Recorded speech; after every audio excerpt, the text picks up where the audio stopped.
Come to Sam Ash for hundreds of exclusive holiday deals on music and sound gear from the most iconic brands. Save big on professional and starter guitars, drums, digital pianos, horns, violins, DJ, and electronic production equipment. Supercharge your home studio with deals on podcasting, streaming, and AV equipment like speakers, microphones, headphones, and acoustic treatment. Plus, with 36 months no-interest financing on thousands of items, you can get the gear of your dreams right now. From our incredible selection and service to our lowest price guarantee for over 95 years, real musicians know you only go to Sam Ash. Power bill through the roof? At 320 Solar, that power bill will be no more. In fact, about 90% of our customers report lower solar payments than with electricity. That's more power in your pocket. 320 Solar. Power up.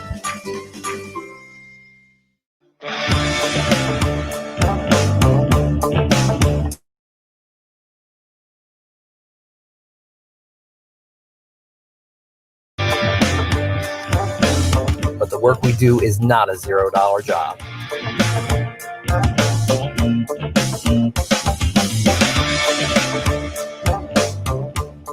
With a 10-year roof penetration warranty and solar panels guaranteed for 25 years, you can have peace of mind knowing you will do the job right every time without question.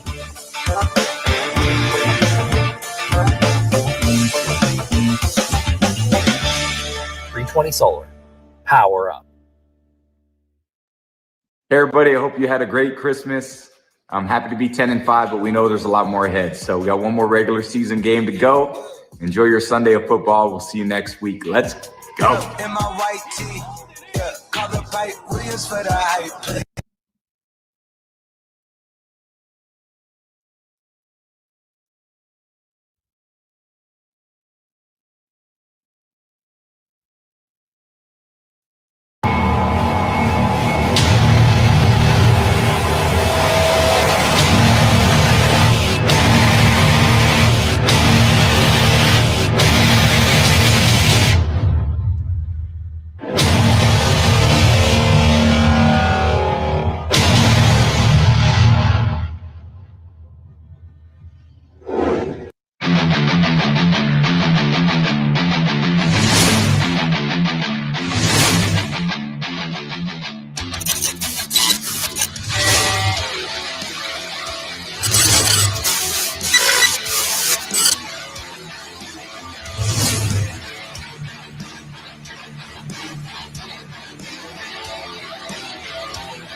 Evolution. Sports Talk Television live here nightly. All Bucs report. It's the Sports Lab. I'm your host, Peter Blake, giving you something to think about on tonight's show. Bring your passion, bring your excitement. Just don't bring any nonsense.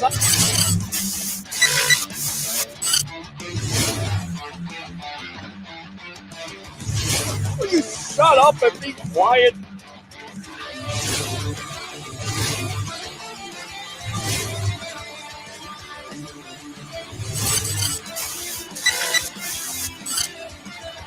Hey guys, what's going on? Welcome back to another edition of the Evolution of Sports Talk Television here. Happy New Year's Day, January 1st, 2021, here on the Sports Web. I'm your host, Peter Blake, live on Bucs Report, and of course, the show is powered by 320solar.com. How do we start off the Sports Web? Because we got lots of breaking news to get to. Just a couple hours ago, announced, bring your passion, bring your excitement. Just don't bring any nonsense. Once again, I'm your host, Peter Blake, giving you something to think about. And according to Buccaneers.com, this just coming in a couple hours ago, the Tampa Bay Buccaneers have placed inside linebacker Devin White, outside linebacker Shaq Barrett, and defensive lineman Steve McClendon on the reserve COVID-19 list. They will all miss Sunday's game versus the Atlanta Falcons. Of course, missing that game versus the Atlanta Falcons, you have Kevin Minter, who most likely will replace White at the middle linebacking situation. You will have a combination of Anthony Nelson and Chappelle Russell, who will replace Shaq Barrett.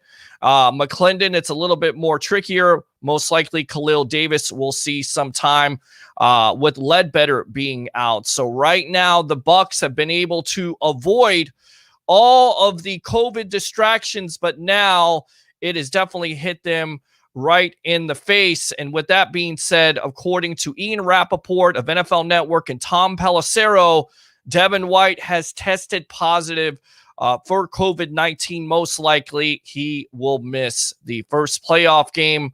Of course, players need at least 10 days with quarantine, no practice.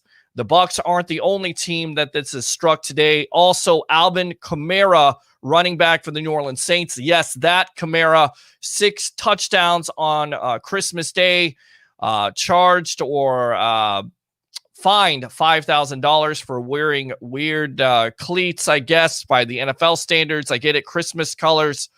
But he is also due to miss this week's game versus the Panthers and could also miss the first postseason game. So Bucs fans, it's real easy. It's real simple tonight. I believe we'll have Evan Winter on from Bucs Nation. We'll get him on. We'll get Harry the Greek and Tampa Bay Ray Kennedy. And, of course, your phone call, 727-255-0391. It's 727-255-0391. What do you think of what has transpired today? I know what you're thinking. It's what I'm thinking. What is going to be the impact of missing a Devin White? But this is kind of the thing we talked about in the offseason. It only takes one player. Not to say that White was irresponsible, but we have seen some of the things he's done in the past, right? We've seen the parties. I won't assume that he wasn't following protocols because I don't know enough about COVID-19 and I'm not a doctor. But what I will say is it takes one player. It takes 2 players to basically infect a room. And when that happens, then basically you're going to have to play backups. And that's where the conundrum, if you will, Leo word, comes into play. What's going to be the impact of White missing the game? 140 tackles, 9 sacks, not playing possibly in the next 2 games. What's going to be the impact of Shaq Barrett? Remember, both of these guys get after it. They get after the quarterback. And we all know in the NFL, you have to have guys that are going to be able to get after the quarterback. Are you feeling confident? And maybe some of you do feel confident going against the Atlanta Falcons because basically they have nothing to play for. But I'm here to tell you that they're going to do everything they can to spoil the party. That's what they do. And now you're going to have to play without Devin White, a Shaq Barrett, and a Steve McClendon.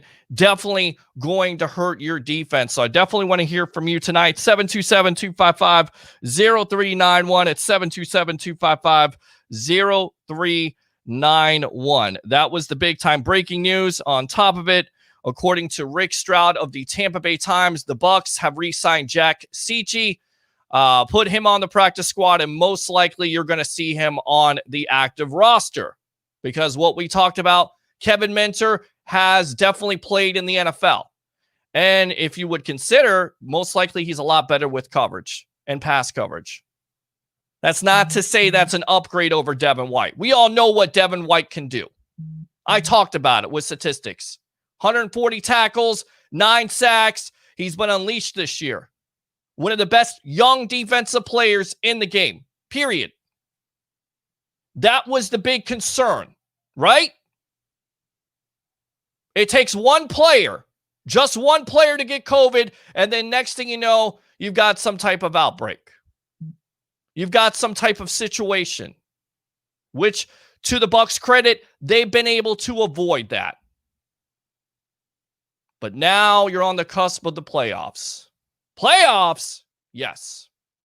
This is a huge game versus the Atlanta Falcons. So what do you think? 727-255-0391 at 727-255-0391. Jeremiah says, hello, everyone. Christopher Cole, Happy New Year, Bucs fans. Let's go. Lydell says, hello, Bucs fans.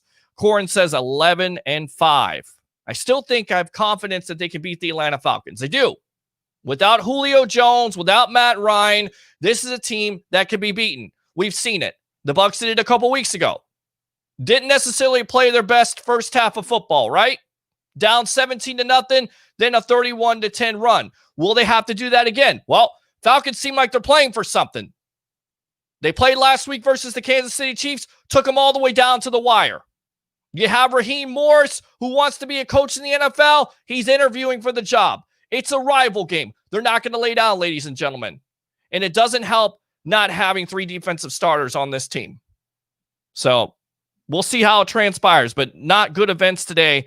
So there you go. Corin says, I return since summer. Craig says, damn. I think that's all what we're all about, right? That's what we've been saying. 2020, we thought that the book was closed on 2020, but here we go again. Here comes COVID-19. Here comes 3 players that are so important to this team going on that list.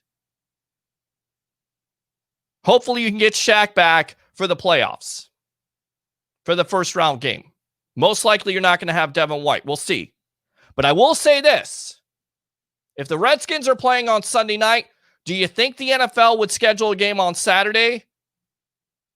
Most likely not. So you're looking at possibly Sunday night. I'm thinking maybe Sunday night because of Tom Brady. So maybe the Bucs get a break. Maybe some of these players do play. But it comes down to positive and negative testing. I'm not going to sit here and tell you I know everything about this because I don't. There's a lot of people who don't know what's going on and don't know the long-term effects of it. I get it. They're young players. They're very healthy. Most likely they're going to recover. But on the field, it hurts. It hurts bad. And it's going to be tough to replace. 727-255-0391 at 727-255-0391. So I echo that. Levante David, better game. Needs a new contract. Happy New Year, says Jeremiah. Corin says Cowboys or Washington Bucs can beat weak team. We need White and Barrett second around. Playoffs, says Corin again. And I guess this is Corey. And I concur. Stupid virus. Yeah, it is. It's still here. It's still a reality. People think 2020 is over with. It's all over with. Everything's back to normal again. It's not. Still here. Reality check, Bucs fans. It's still here. You got to go by the protocols. I'm not going to sit here and, again, act like I know what those protocols are. So, but what do you think of this, of these events today? Once again, the news is from Ian Rappaport and Tom Pelissero of NFL Network that Devin White has tested positive for COVID-19. No word on if Shaq, the word with Baird is that he was around somebody that high contagious rate. And I don't think that's the proper wording with it. So, and you know how the NFL is about this. You know how they are. But obviously, that's one thing that definitely happened today that's going to affect the Bucs. So what do you guys think about it? Let me go ahead and go out to a press conference from Byron Leftwich talking about the other things that we're considering besides COVID. Because if there weren't enough storylines in this game, remember, it's all out there on the line for the Tampa Bay Buccaneers. If they win this game, they're the 5th seed. And then you face the NFC East, whether that's the Washington football team versus the Philadelphia Eagles on Sunday Night Football, or it's the New York Giants and the Dallas Cowboys. If the Washington football team takes care of business, that's who the Bucs will face. Period. If they don't, and there's a high probability that Alex Smith is going to play in that game because he's practiced, then you're going to face the Giants and Cowboy winner. That's what it comes down to. So how do you feel about this, Bucs fans? Jeremiah says, you're effing awesome, Peter H. Blake. I appreciate you. Let me go ahead and fire those cannons.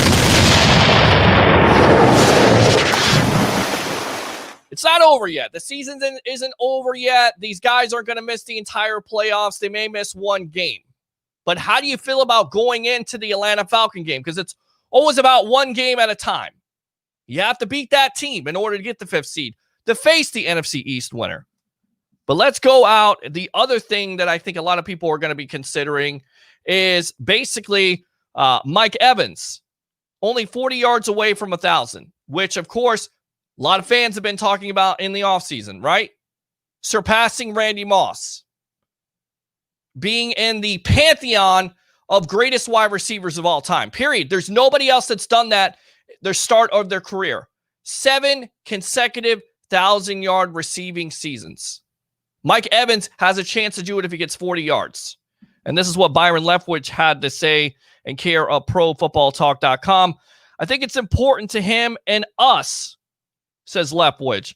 I think it's important really for this organization to have that. It's a unique thing. Any time that you could be one in anything with all the special players, all the great players that have come through this league that have done the things and played that position. He has the opportunity to be one of one.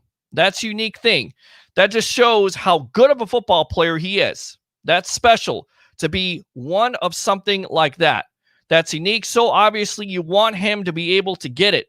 We're not going to try to force it, but we're just going to have him play. Let Mike be Mike, and we'll see. And again, 40 yards. So, Bucs fans, does he get it?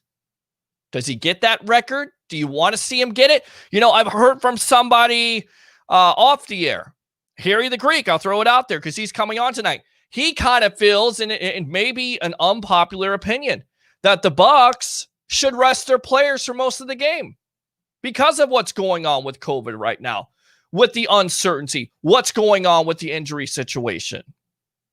He feels like they should rest their players. How do you feel about it? Should the Bucs rest their players?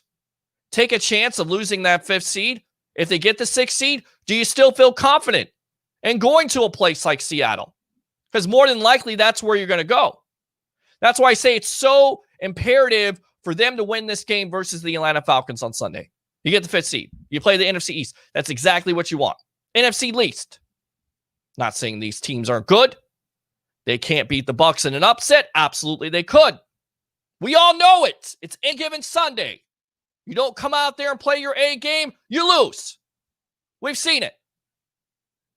We've seen it all this year with teams. We've seen the Jets beat the Browns. Of course, Browns being shorthanded. We saw the Jets beat the Rams. We've seen the Jets almost beat the Raiders. So it can happen. So am I saying it's a bookend or it's a stone cold lock? If you play the Washington football team or you play the Giants or the Cowboys, no. But I think you would favor that matchup over going to Seattle. 727-255-0391 at 727-255-0391. Let's see here. Run Rojo, get MK13, has 40 yards, and manage the clock. Easier said than done, but we'll see if they can do that. Jeremiah says, don't poke the bear. Christopher Cole says, we should be fine if we can continue to have negative test results. If. It's a big if. Go for the W, says Charles. Harold says, I think the Bucs should rest players. Could be a debate tonight. What do you guys say? 727-255-0391. Is this a podcast? No, it's the evolution of sports talk television. Join the 67,000 following we have here on Facebook, of course, live on Facebook, YouTube, Twitter, and of course, that Bucs Report Twitch channel. Cross between a radio and a TV show for you guys to call up and absolutely talk about what you want to talk about when it comes to the Tampa Bay Buccaneers. And I think Leftwich hits on it, right? You want to see it happen. It may be a selfish record to some, but you want to see it happen, don't you? I mean, if Mike Evans gets this record, is he not in that Hall of Fame class? I mean, basically, you make him a Hall of Famer at that point, don't you? Whether he wins a championship or not. Because there's never been a player do this in NFL history at the start of his career. And put this in context a little bit, a little perspective, if you will. How many starting quarterbacks has Mike Evans had? I mean, has he had a Tom Brady throughout his whole career? No, he has not.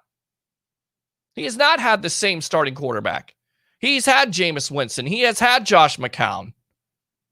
I don't think Mike Glennon, but maybe he did. But we've seen it. Josh McCown, Jameis Winston, Ryan Fitzpatrick, and now Tom Brady. And he's been able to be consistent, a consistent force. Get it? He has hamstring injuries. I get it. There's times where he can give up on plays. He's admitted to it. But I tell you right now, consistent guy, 1,000 yards a season, 7 years in a row, amazing. 727-255-0391 brings up a great point. You want to start off your career or you want to get this record because it sets your organization apart. It's the best of the best. Mike Evans is now ahead of Randy Moss, which, by the way, I don't think he's the greatest wide receiver of all time. A lot of people have said that. Even Moss have said that. He's not the greatest wide receiver of all time. He's not. Jerry Rice is. But I tell you right now, Moss was a mismatch nightmare. He was his own buster. He could do things that were amazing. I think Moss athletically is a lot better than Mike Evans. Don't get me wrong. The guy could just run. He could run you out of the building. But Mike Evans is definitely a mismatch nightmare. 6'5", 6'6", posting up guys like a basketball player. Amazing.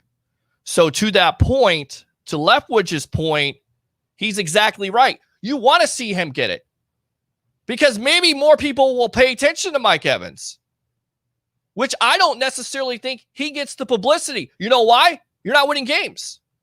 You're not winning playoff games. You're not going to the playoffs consistently. You're not winning Super Bowls. You're not doing any of those things. That's why people are like, well, Mike Evans, he's not a great receiver. Really? Look at the numbers. 727-255-0391. It's 727-255-0391. All right. Isn't it awesome to be debating sitting players and talking about the playoffs instead of talking about the draft? Absolutely. I think it is. I mean, look, is the COVID news good today? No. Did it kind of ruin my mood a little bit? Yeah. Because I'm wondering what this Bucs team is going to look like on Sunday and what they're going to look like going forward and what's the impact of them missing games. Because the Bucs as a team haven't had to deal with it this year. They haven't.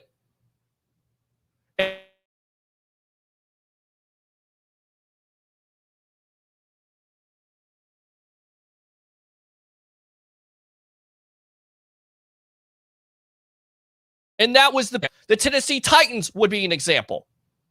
The Saints are now dealing with it. What's the impact of that move? If you're a Saints fan right now, are you feeling good? I mean, forget about the game versus the Panthers. You've already clinched the NFC South.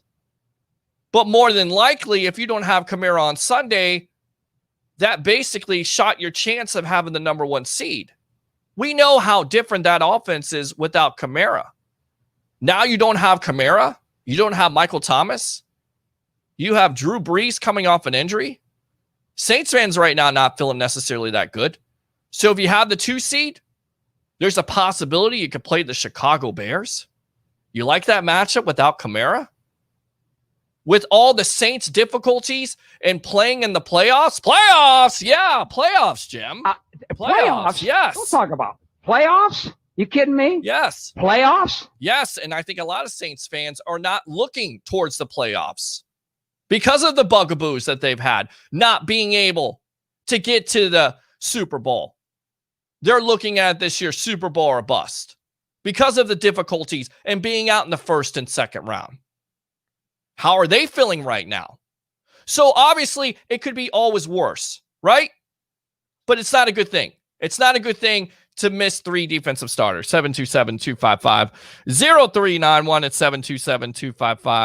727-255-0391. Harold says, don't want the Bucs taking any chances going into these playoffs. I think there's a lot of people that kind of feel like that. Harold says, Harold Tisma, not Tom, you ain't coming from under center. We need to set our players. Edward says, defense like Buddy Ryan now. Well, your defense is definitely going to have to step up. It's going to have to start with Kevin Minter at the middle linebacking position and guys like Anthony Nelson, who got his first sack last week. I mean, could the Bucs go out into free agency and get somebody like a Clay Matthews or another defensive tackle like a Marcel Darius? Do you want them to do that? We'll definitely see. So that was another thing that came on my desk today. And here was the other one. Bruce Arians talking about if Tom Brady exceeded his expectations. And he says in his presser today, totally exceeded. With having such a limited practice, we went to New Orleans in week 1, still learning words, and when the quarterback calls a play, he should have a picture in his head. I don't think that happened until November. Keep that in mind. It didn't happen until November. Could that be the reason why this Bucs offense struggled so much? Could not only the schedule play a part in the reason why this offense is taking off, but also because Brady finally feels comfortable with all the weapons that have been bestowed upon him?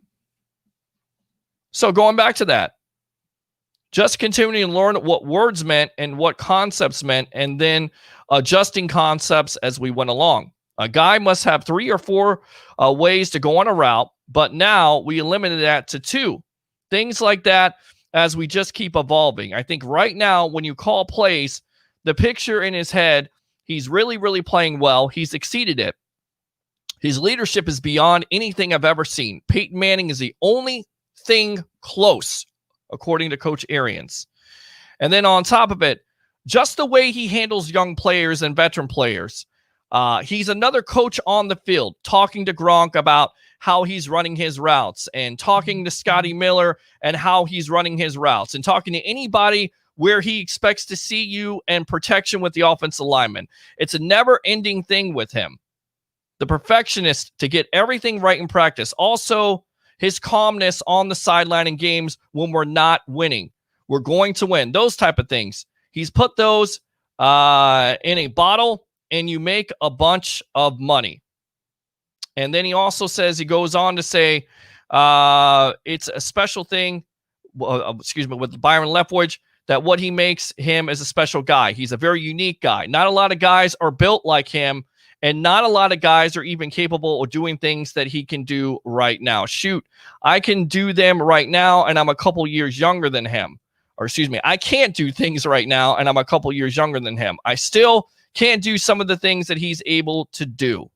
I mean, you get the idea of how impressed they are with Brady and his leadership, just like another coach. We talked about it in the offseason. What was the impact of Tom Brady coming to this team? A franchise changer, a guy that's actually another coach on the field. That's why you think you have an opportunity to go further than the first round, because of that intangible skill, because of that leadership, because of what he does for everybody else around him. 727-255-0391. It's 727-255-0391. Christopher Cole says, yes, Brady was thinking and just not reacting. So I tell you what, seeing as we're not getting any phone calls right now, let's go out to our guests. I know they have something to say with the big news of the day. In case you missed it, according to Tom Pelissero, Ian Rappaport of NFL Network, Devin White is tested positive for COVID-19. On top of it, most likely, he's definitely not going to play on Sunday. He may not play in the first playoff matchup. And then also Shaq Barrett and Steve McClendon on the COVID-19 reserve list. Let's go out to Harry the Greek. Let's go out to Mr. Tampa Bay Ray. And also we have another guy here that just popped on. And what the hell? Let's go ahead and get him on too. Let's go out to Deshaun Tisdale. Welcome to the evolution of sports talk television, gentlemen. And we thought that we kind of escaped 2020, but yet here we are once again talking about COVID-19. Unfortunately, it's with the Tampa Bay Buccaneers. I got to go out to you, Tampa Bay Ray Kennedy. What's the impact of losing these 3 starters, not only on Sunday, but possibly going forward versus the NFC East or whatever opponent they decide or they're going to play? Well, and we were just talking about this the other day, 256 games. It looked like the NFL finally got through the entire season without having to cancel that extra week or having to add that 18th week. So we didn't have to had that 8th team to the NFC seeding. But, remember that the Rams are relying on John Wolford because, they won't be having Jared Goff this weekend. And really the Rams are the only ones that can spoil the Buccaneers party and drop them from the 5 to the 6 seed. Anyone else getting in there can come in, but behind the Bucs. So if you're really, really feeling good and dependent upon John Wolford, the quarterback who's never thrown an NFL pass, going in there and beating Kyler Murray and those Arizona Cardinals who are actually needing to win this game and get a little help to get in those playoffs, then this is a huge impact. As far as for 2020, now 2021, and COVID-19 being a factor, are we surprised at anything at this point? No, we're really not. And Harry, it comes back to you. I mean, it's really tough to replace a guy like White, who's definitely one of the best young defensive players in the game, 140 tackles. We were making the argument that this guy definitely deserves a Pro Bowl bid here or not, if you will. And now the Bucs may be missing him for 2 games, even though the Falcons are not necessarily the best team. What do you think the impact overall is, not only versus the Falcons, but if he does miss that first playoff game? That's a great question, Peter. I have a different take on it, but I've always had this mentality, even playing football. It's next man up. Okay. Even your second stringers, they are NFL football players for a reason. Now, are they going to be as good? Probably not, but they can change the scheme to where they can be a lot better. This may force Tampa not to blitz as much because they don't want to leave the middle of the field that open either. Okay, but I don't really think they're going to miss as much as you think, Peter. I'm just telling you that right now. I mean, this is the Atlanta Falcons we're facing. However, I do understand that you're worried about possibly going to Washington or whoever, but it's not going to be as bad as you think. And I think Tampa fans really need to calm down. I mean, I understand that's going to be a very large loss, but it's always that mentality, next man up. You could be Green Bay right now. How do you think Aaron Rodgers is feeling with Bakhtiari being out, not for a game, the season, on a torn ACL in practice? Or you could be the Rams and not have Jared Goff. And I'll tell you what, that rookie quarterback, he's not even a rookie. He's been in the league for 3 years. He came out of the University of Maryland. And as Ray was talking about, a lot of people don't know about him, and I did get a chance to watch a little bit of tape on this quarterback. He's got some wheels. He's very accurate, and he's got a very, very strong arm. So he could pose a little bit of a threat to the Cardinals in this game. Albeit I wouldn't want to be in his shoes, primarily because it is essentially a playoff game, and it is the first time that they've ever had to put a quarterback. I read something about this, and in this situation decide if they were going to go to the playoffs or not. But circling back to Tampa, I don't think there's anything to worry about. Tampa still wins this ball game. I don't see them playing their starters for a very long time. And I just think Tampa really needs to calm down about it. I mean, it's just next man up mentality right now. Deshaun, how do you feel about this? Hey, I just kind of feel like I'm kind of with Harry with this. I just anticipated this game to go with starters probably in about a half.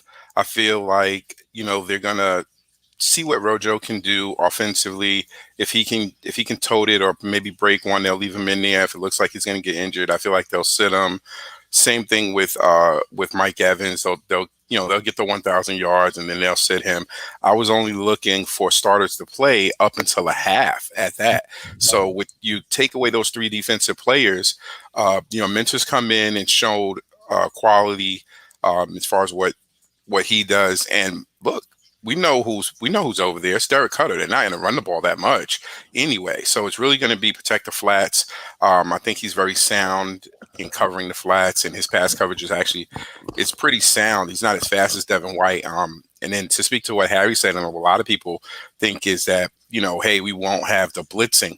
Well, I think what will happen right now is that Mental will just pass cover a little bit more, even though he does blitz pretty decent. He got some hits on Bridgewater and stuff like that this year when he was in. But I think that he's a decent rusher as well. But I think what we'll see a little bit more Levante David, and we'll see a little bit more of those nickel blitz schemes that we had seen earlier in the season come up. Well, I tell you right now, guys, I think the Atlanta Falcons are going to be happy because, of course, Devin White played some of his best football in that second half versus the Falcons and was a main reason. And maybe we're not necessarily concerned about the Falcons on Sunday because they basically have nothing to play for. But I feel like that's a scary situation because not only do you have a coach that's gotten that team to play to their full maximum level, and we saw the Falcons give the Bucs everything they could handle. But look, if you do take them lightly, you could be down once again in the half, and that's exactly what you don't want to be. So with all that being said, Byron Leftwich had some really interesting comments today on, Mike Evans getting that 40 yards and how he feels like, it's a great thing for not only Evans, but also the organization. So if he does get that 40 yards, Tampa Bay Ray Kennedy, would you expect the Bucs to take him out of the game? And talk about it. Is it really that important to not only Evans, but is it important to this Buccaneer organization to get him that 1,000 yards so he can be in that same breath as a Randy Moss? And wasn't that we were talking about this just last week, Peter, at the deck on our pregame, halftime, and basically we were able to cover it on the postgame show, was that it was a narrative that the Buccaneers were trying to win that game and secure that playoff and that wild card seeding. But, getting Mike Evans that 7th 1,000-yard season and then breaking him up with, again, he's tied now with Randy Moss currently at 6, but his first 7 seasons in the NFL breaking 1,000 yards. We wanted to see him work towards that. And it's not so much that they needed to do this. I don't think that would have had any implications on whether or not they'll have success in the playoffs, but I do believe playoffs. But I do believe playoffs. But the fact that Mike Evans was playoffs. You kidding me? Playoffs. The irony is that Jim Mora meme is literally almost 15 or 18 years old, but the Buccaneers have only made the playoffs now, first time in 13 years. So for us, it's our first time that we've been able to use it in serious jest. It really is. It really is. And Harry, I mean, how important is it not only to Mike Evans, but this organization to get him that 1,000 yards? It definitely, puts them in a stratosphere where they have one of the only players in NFL history to start out his career. I mean, this is an important thing we really didn't consider, but Byron Leftwich is put it so astutely. Well, Peter, you know what I feel about statistics, but in this particular situation, it's very important for him to get that 1,000 yards. He wants that for himself, but trust me, he would trade that 1,000-yard season in for a Super Bowl victory. With that being said, I honestly believe he's going to have it in the first 2 or 3 catches, and they need to rest him. As far as Ronald Jones, they're just going to kick the rust off the tires. They're going to kick the rust off him and get the tires rolling a little bit and see how the hand's going to feel when he's getting them up through the line to make sure he's not going to get the oopsies, as I alluded to on your previous show. Sure. But look, even if they're behind at halftime, they still need to sit their starters. This game is not that important to them. And I understand that momentum is really what you want moving forward going into the playoffs. But this team is deep enough to beat the Atlanta Falcons, even with their second string. I don't think they should play this team and their first stringers the entire game, because it takes one problem, and forget about COVID. Your people from COVID are going to come back. But issues like what happened to Bakhtiari and other people, you don't need any blowing knees. You need this team very healthy going into the playoffs. And for the most part, this team has really, really been pretty healthy as of this year. Well, they're definitely getting healthy here, Deshaun, and that's definitely a good thing for the Tampa Bay Buccaneers, because we've seen the offense get into a rhythm. My thing would be, it's so important to not only get him the 40 yards, but also get Ronald Jones that 1,000 yards, right? Well, I think we're at the point. I kind of jinxed it here on the Bucs report on Sports Talk 49 with Blake Anthony. I said that it would be a Bucs life situation, and I alluded to you, Peter, and I said, hey, something would happen and Rojo wouldn't get that 1,000 yards right when he was at 900. And lo and behold, he had the finger after that game, and he didn't. It's right now doesn't look like he's going to be able to tote it. I mean, when you listen to what BA said, he said he has a cast and his fingers are curled. If your fingers are curled up, you have an offhand that he can no longer switch. So all his runs are going to go to the right, because if he's running to the left, he can't properly hold the ball in his left hand. So that's already going to be a problem. Then aside from that, if he's a running back, he's going to be thinking about, my hand's not right. So he's going to be covering the ball. That's going to take some of his explosiveness away. And if he's not effective, you're doing what Harry said. You're just getting him in there a couple of runs to take some of the rust off, make sure his body's in condition. And you want to probably get him out to, get him right back out the game so he doesn't, get this injury worse. I mean, this is not Chris Godwin where he's running on air. Yeah, he may get a collision at the end of the catch, but Ronald Jones is most of the times running into the collision immediately. And guess what? The Atlanta Falcons know this. They're going to come downhill as anyone on a defensive team would, knowing a running back has an injury, and they're going to purposely, hit that hand, tackle him roughly to see what they can do. And, that'll be something that I feel the team just has to play smart on. As far as Mike Evans, I feel Mike is going to get this first couple of plays. I hope they don't go, he doesn't, go, Jameis Winston about it, but I think that we'll get it, within the first quarter. We'll be able to walk away and he'll have that, and that'll be history. And guess what? I think that's going to be huge for the locker room. It'll be huge for the wide receiver room. it'll be huge for, Tampa Bay and also the market, because some of the excitement and some of the energy that we're getting right now, because we have the Tom Brady, we need to keep that effect here in Tampa and get it to continue to pull stars in for us. Well, listen, we don't have a lot of these guys are 1-year contracts. So if we don't get the bowl this year, if we don't win that, we still need these guys to come back, because I definitely believe this is a 2-year playoff and Super Bowl team. And we're on with Deshaun Tisdale here. We've got Mr. Harry the Greek, Mr. 88%, our professional handicapper, and of course, Mr. Tampa Bay, Ray Kennedy, best of the Bay. Cup of Ray, what do you say here, my co-host of the Sports Web? I'm your host, Peter Blake. Of course, this show is powered by 320solar.com, and this is what Coach Arians had to say today about Jones playing. We need to get him going. It's totally different speed in practice. Of course, he's looked great in practice. He's catching the ball really okay with that thing on his hand, kind of like wide receiver Chris Godwin did. It was a struggle at first, but he's getting better at it. We need his explosiveness out there, and hopefully we get him a ton this week. Of course, that would be the victim of volume. He also goes on to say this brace does not allow Jones to extend all his fingers. His fingers are rolled up in a cast, so he only has the use of 3 fingers on his hand, but it's on his left hand and not the hand he uses primarily to carry the ball. The injury came while he was blocking. It was a struggle at first, but he's getting used to it. Arians said also he's primarily a right-handed ball carrier, so it's not a big thing as far as running the ball, adding that he's not concerned about any drop in Jones' conditioning or handling a normal workload. He's in great shape.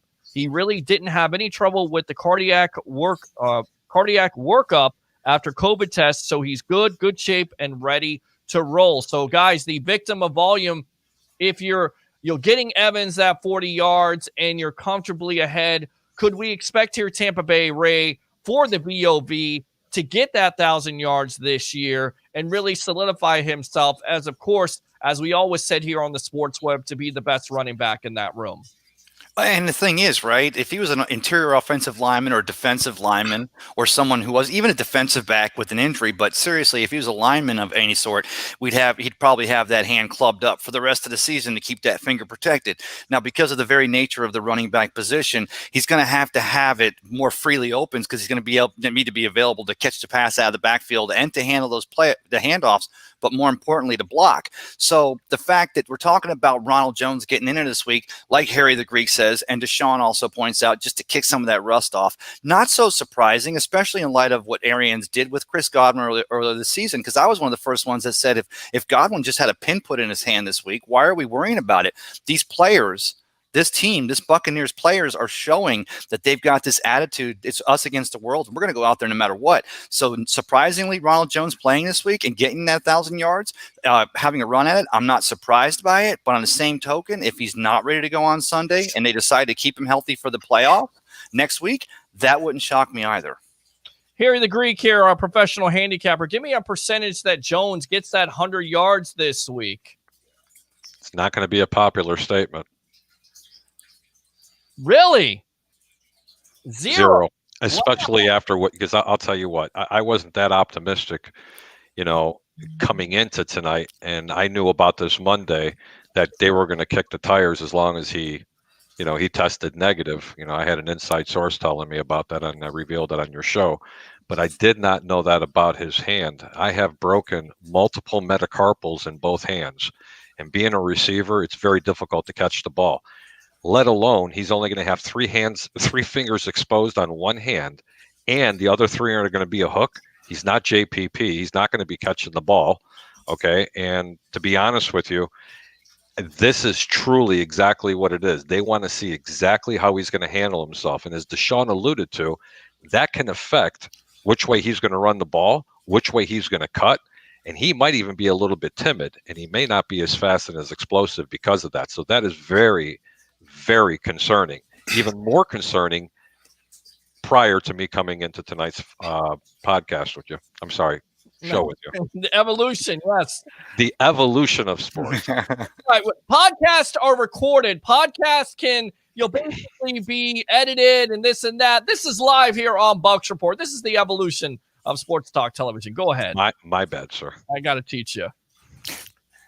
Well, especially after what he, when he says that his hand's in the cast, that's understandable. But when they have three of the fingers almost like a hook, it's literally going to be very difficult. I mean, I want you to think about this. Let's just say he's taking a handoff and two of the defensive linemen are in the backfield within a yard of him, and he hasn't even tucked it away yet.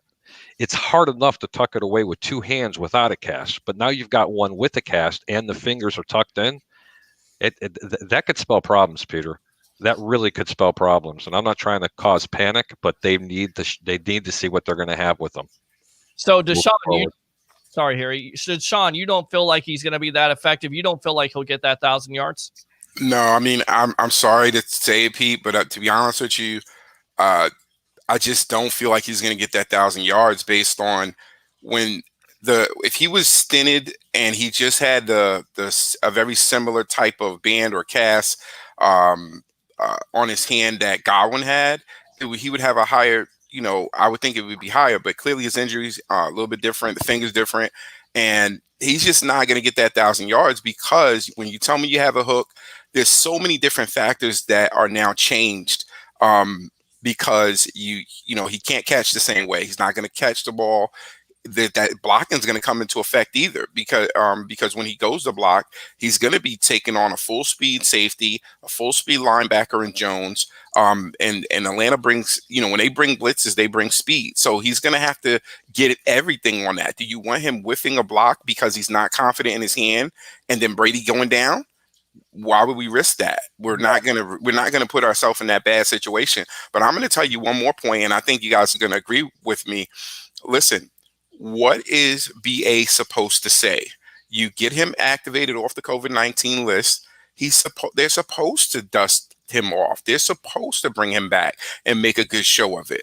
They've seen right now what we all seen. Keyshawn Vaughn, I said it weeks ago, he was pressing a little bit in the earlier game when he got some totes. The first when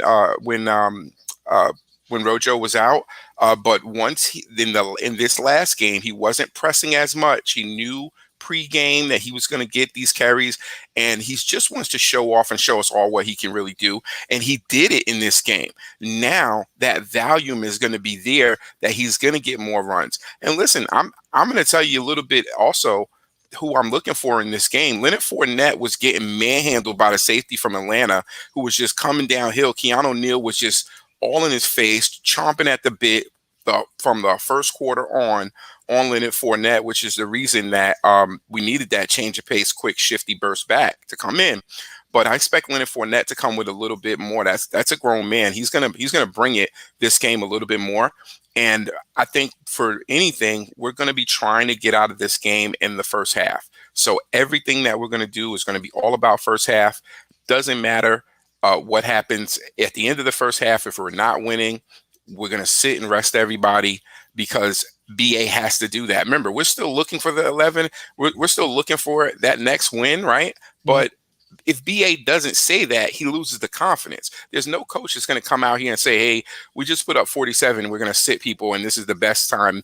This is the best game that we've had all season. He can't say it. He has to say, we want to come out and win. We want the momentum. But the reality is we've just had 3 players go COVID, and now we have our running back that if he's going to help us in the playoffs, then we're not going to put him out here and risk him. We'll see what we have with anyone else, and guess what? We look at the Rams too, because everyone's taking a factor. Like Ray said, we'll look at the Rams and look at that game and say, hey, you know what? Are they going to win?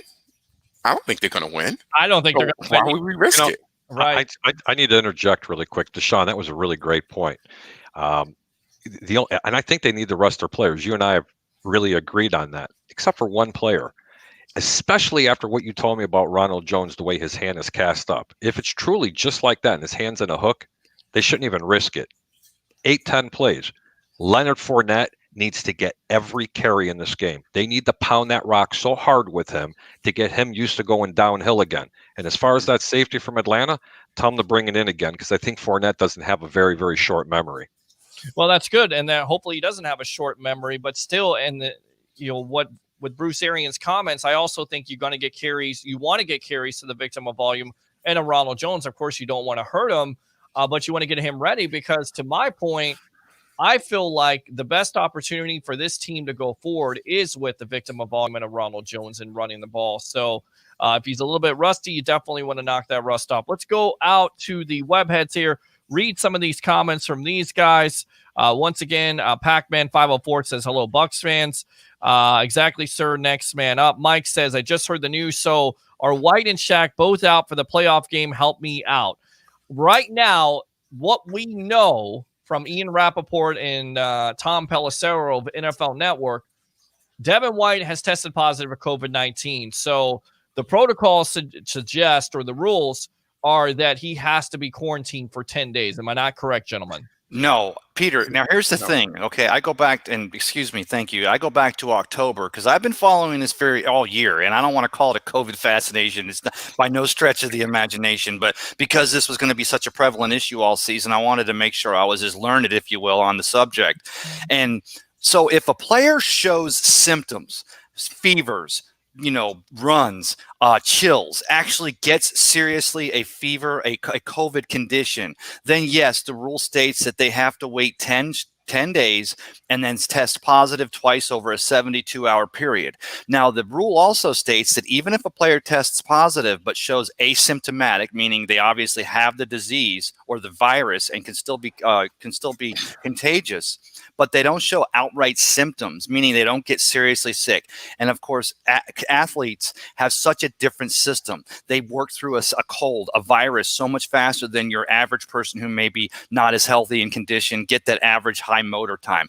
An athlete that tests asymptomatic and doesn't show outward signs, meaning health issues, fever, off their feet, serious flu, they only have to go at least 5 days and then still test positive twice over 72 hours. So really what's going to happen here is it's going to depend on how serious and that's more for the player's safety, right? If a player's got a serious fever and, coaches are trying to push him, we really need you, Devin. We really need you in the game for the playoffs next week. But this poor player's trying to work a virus through their system. Then they say you have to wait 10 days. But the NFL's still been kind of fluid this year. When Cam Newton tests positive, the Patriots are out 2 weeks. By the end of the season, Des Bryant tests positive on a field in practice, and we still play the game. So it's been a little bit fluid as the season went on. Yeah, it's been kind of confusing. So to that point, this is what Ian Rappaport is saying. He could miss the playoff game. And of course, it depends on, when that game is going to be. We all assume that with Washington playing on Sunday night, that the NFL would schedule that game if the Bucs open up against Washington on a Sunday instead of a Saturday. So that may be an advantage. But for right now, what we do know is that 3 defensive starters are going to miss Sunday's game versus the Atlanta Falcons. 727-255-0391 and 727-255-0391. Here's another question here from Donald. Why is Vaughn not getting the start, guys? Why, in your opinion, Tampa Bay Ray Kennedy, is Vaughn not getting the start? And then we'll go down the road here. I think it's just a matter of the fact that he's a rookie, and we want him to get in there. But even as Deshaun pointed out, that Leonard Fournette's been handled a bit this year, and we're going to need this workhorse for the playoffs. That's the reason why he was here going into the season. Even if Jason Light and Bruce Arians and Byron Leftwich knew that Ronald Jones II was their guy, Leonard Fournette, a Pro Bowl caliber running back, comes in here, and we need these horses to be working for the postseason, and then to be able to go to a rookie like Johnson, or like to be able to go to a rookie is a great asset to have and work him into it. But at this point, it's just a matter of letting the guys up in front of you, next man up mentality, and that would be Leonard Fournette. Harry, what do you think? Well, you know what? I really like the kid from Vanderbilt, but it's not his place right now, and it's not his time. This is not the time that you actually give him the ball and say, okay, hey, you know what? You got to go in there. Look, Ronald Jones is 1, Leonard Fournette is 1A, 1B. Okay? Mm-hmm. This young man is all the way down on your depth chart. Do I think he could be a Ronald Jones? Yes, but this is not the time to find out about it. And, people need to stop that pipe dream regarding that. You've got Leonard Fournette for a reason. That was $1 million that you spent for a very good reason, because of situations like this. You're not supposed to be able to miss a beat. And that's why I said you give it to this guy about 20 to 25 times in this game and get him ready in case he's needed. And I think, to be fair, Fournette has been disappointing to a certain degree, but when he's gotten those carries, he has performed somewhat serviceable. But you look at the carries by Keyshawn Vaughn, people get excited against the Lions and what he showed. What did you see out of Vaughn last week versus the Lions? And answer the question, why don't you think he's starting? Oh, well, hey, I think that Vaughn's not starting right now. Like everybody else, listen, he has his place and his time. He's definitely shown let's take a breath for a second. This is the same Keyshawn Vaughn. I'm not begging for him to start. We saw him get a welcome to the NFL hit and fumble the football. That was in That Chicago. that's a fact. So I haven't forgotten about that. We've seen him make big catches. We've seen him drop it. The situation had just not gotten there for him. And even when he got his first opportunity, he was pressing too hard, stepping, falling in the backfield, running back alignment, just wasn't hitting it. Last week was definitely the first week that you kind of saw what he really could do when he had the opportunity and he was patient. When you're a running back by committee team, as we're kind of running back by committee, because when we follow a hot hand mentality, we say Rojo's our number one and he's a victim of Valium. Well, he's a Valium because we got a stable of backs here. And I think going into the playoffs, Harry knows it, and Ray, I feel like everyone knows it. Listen, you got to run the ball in the playoffs, and you get a big running back like Fournette, and he's done it before. He's also, Pete, he's also a victim of Valium. You look at his numbers and what has he done? He hasn't had huge drop offs. It's just that he doesn't tote the ball at the same rate here. So he's always been a bad, he was somebody that always faced, 9 in the box, 8 in the box all the time. And even when he's in, he's facing that. What dynamic that he does give is any play on the offense can happen when he's in there. And this is the two things that are going to be huge in this game with him and Vaughn. But I don't think that Vaughn can start over Fournette. It's just not going to happen. And look, it's out of his pay grade at this point. And not to mention, if Fournette was not in, Keyshawn Vaughn might not be next up. He would probably split with McCoy at that point because there's not going to be confidence there. Big game, big moments, first year in the NFL. I don't see veteran coaches putting rookies out there. That's something for a new coach that's trying to get a splash or something like that. But that's not what we're going to do. Yeah, no, I think it's a good point. I definitely think it's a good point, but you have seen the flashes of brilliance there. And at certain points when he's gotten the opportunity, you see him outperform Leonard Fournette, especially when it comes to, a path blocking. That's the kind of the thing you worry about with Ronald Jones. We talked about it. He's improved in that area, but Leonard Fournette, he's one of the worst according to Pro Football Focus. And here's a guy you brought in to do that exact thing. So, look at that blitz. Hey, Pete, look at that blitz pickup Fournette had last week. Big pickup. That. Right. Big pickup. He did, in the moment, he did what was needed. So, we know Fournette can do everything. So he's a formidable back in there. I feel like he has the confidence of the OC and also the head coach and Bruce Arians. So I don't think that he's not going to get the opportunity. And I also think, once again, he didn't do his best in this last game. He's a pro too. He gets paid, and he's on a 1-year contract here. He has to show up in big moments to get another deal. And make no mistake about it, any one of the guys that are here on a 1-year prove it deal, they still have to prove it. And he hasn't had huge opportunities. If he gets opportunities this week, I think he's going to show out. I think Keyshawn's going to show out if he gets an opportunity as well. But it'll definitely be Fournette at the helm. And we just keep on keeping McCoy in our back pocket as a kind of our safety, safety token or something. I don't know what that's about. Hey, Yeah. Peter, can I? Don't forget, Leonard Fournette's the 4th overall pick in the first round in the 2017 pick by the Jacksonville Jaguars. And this guy's he's had a good 4-year run. And we get him, like Deshaun pointed out, and Harry, I believe, a $1 million deal for this year and a prove it deal. And he still has to work. Has to put food on the table. So just working it back to your original question as to the reason why Keyshawn Vaughn doesn't get that start. It's not a lack of the fact that we're not seeing what this kid did. I wrote an article on him this week for Bucs Report. I like this kid out of Nashville, Tennessee. I like the Mamba. He's got a nickname going back to 2 of his idols, of course, one of them being Kobe, who we lost earlier in 2020. But the fact of the matter is, the only reason why, even if Leonard Fournette's your starter for 1 series or 1 play, and then you work Keyshawn in, at this point, it's just a matter of the last thing you want to do with a 4th-year veteran going into the playoffs is to put him down or because we know that the knock on Leonard a little bit back in Jacksonville may have been his attitude in the locker room, if you will. Last thing that Bruce Arians or anyone wants to do at this point is have him on a downslide or a down mood going into the playoffs.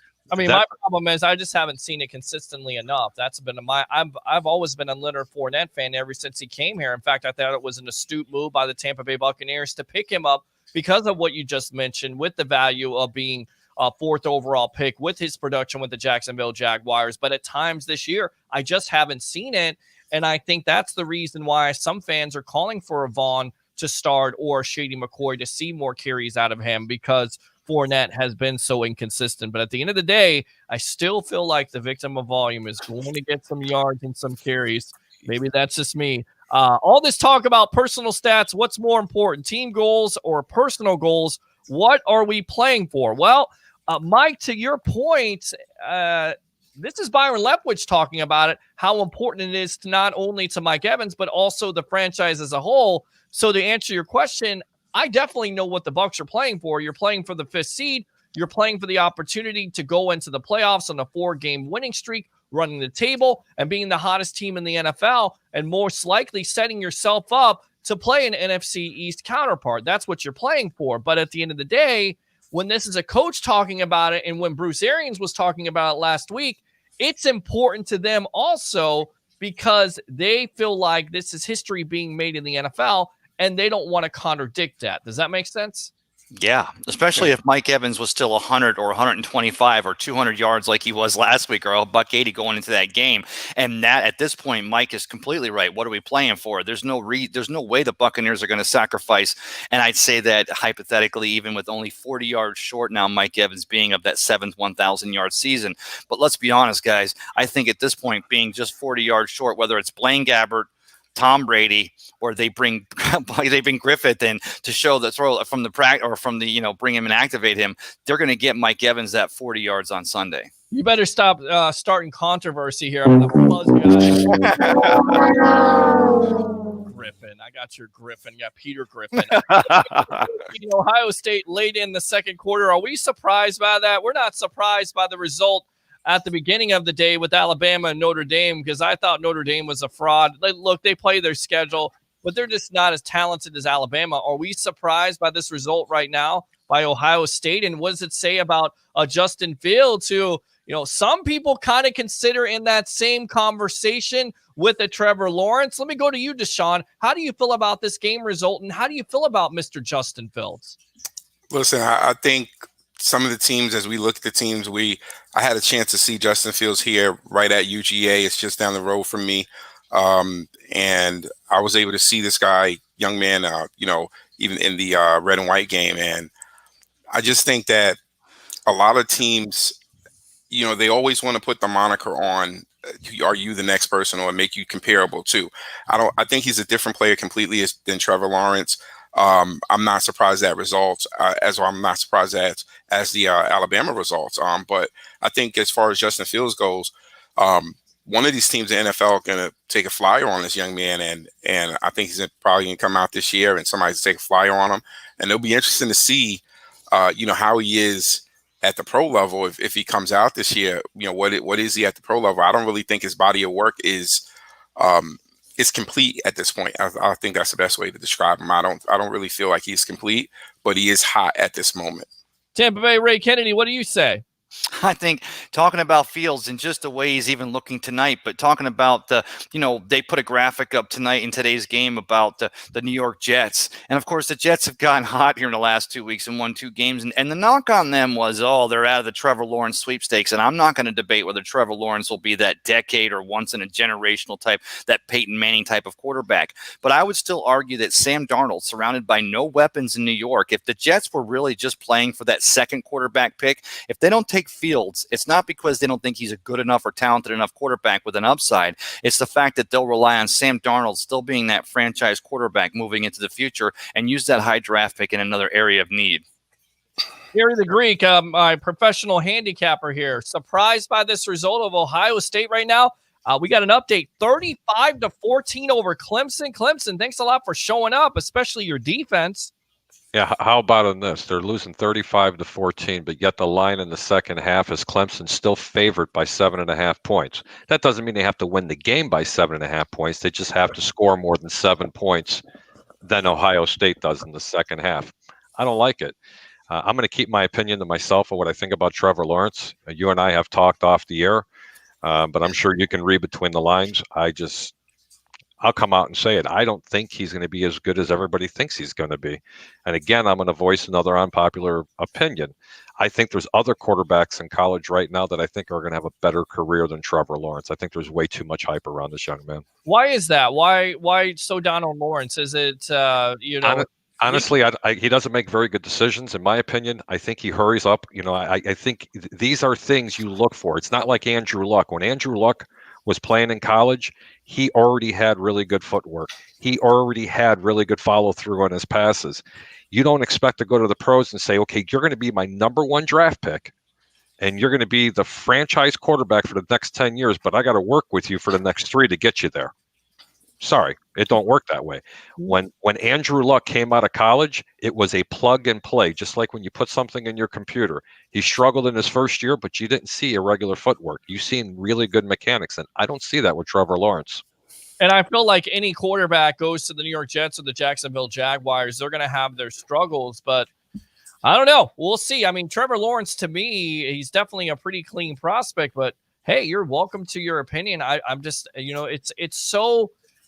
It's not just based on his talent, but it's also based on the organization and what they do to put the weapons around him. And we've seen quarterbacks fail in the past and be guys that you think, a lot of people think that Andrew Luck has been disappointing because he didn't win a Super Bowl and because he retired early because the Colts didn't necessarily put the offensive line around him. So it could definitely change an opinion, especially of Luck, who was, known as the number one prospect. People were calling him the best prospect since John Elway. So, and I just wanted to clarify something. I didn't mean to interrupt you. I'm not saying the guy's going to be bad. Okay? Right. But he's not a John Elway, and you're not going to be getting another Patrick Mahomes. Okay. He is coming in with the expectation to be another Dan Marino. Okay. Or another John Elway. That is a huge expectation. So if that's what Jacksonville and that's what the Jets are looking for, I think you'd have to look elsewhere. Do I think he'll be a decent quarterback? Yeah, probably. But he's not going to be a superstar.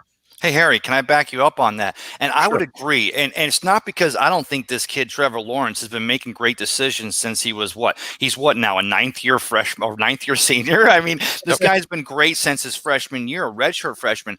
I'm not saying that he's not a good quarterback, but he's playing at Clemson. I mean, Clemson and Alabama literally don't even have to recruit these days, it seems. And they've got these stud blue chips, five-star athletes coming from around the entire country.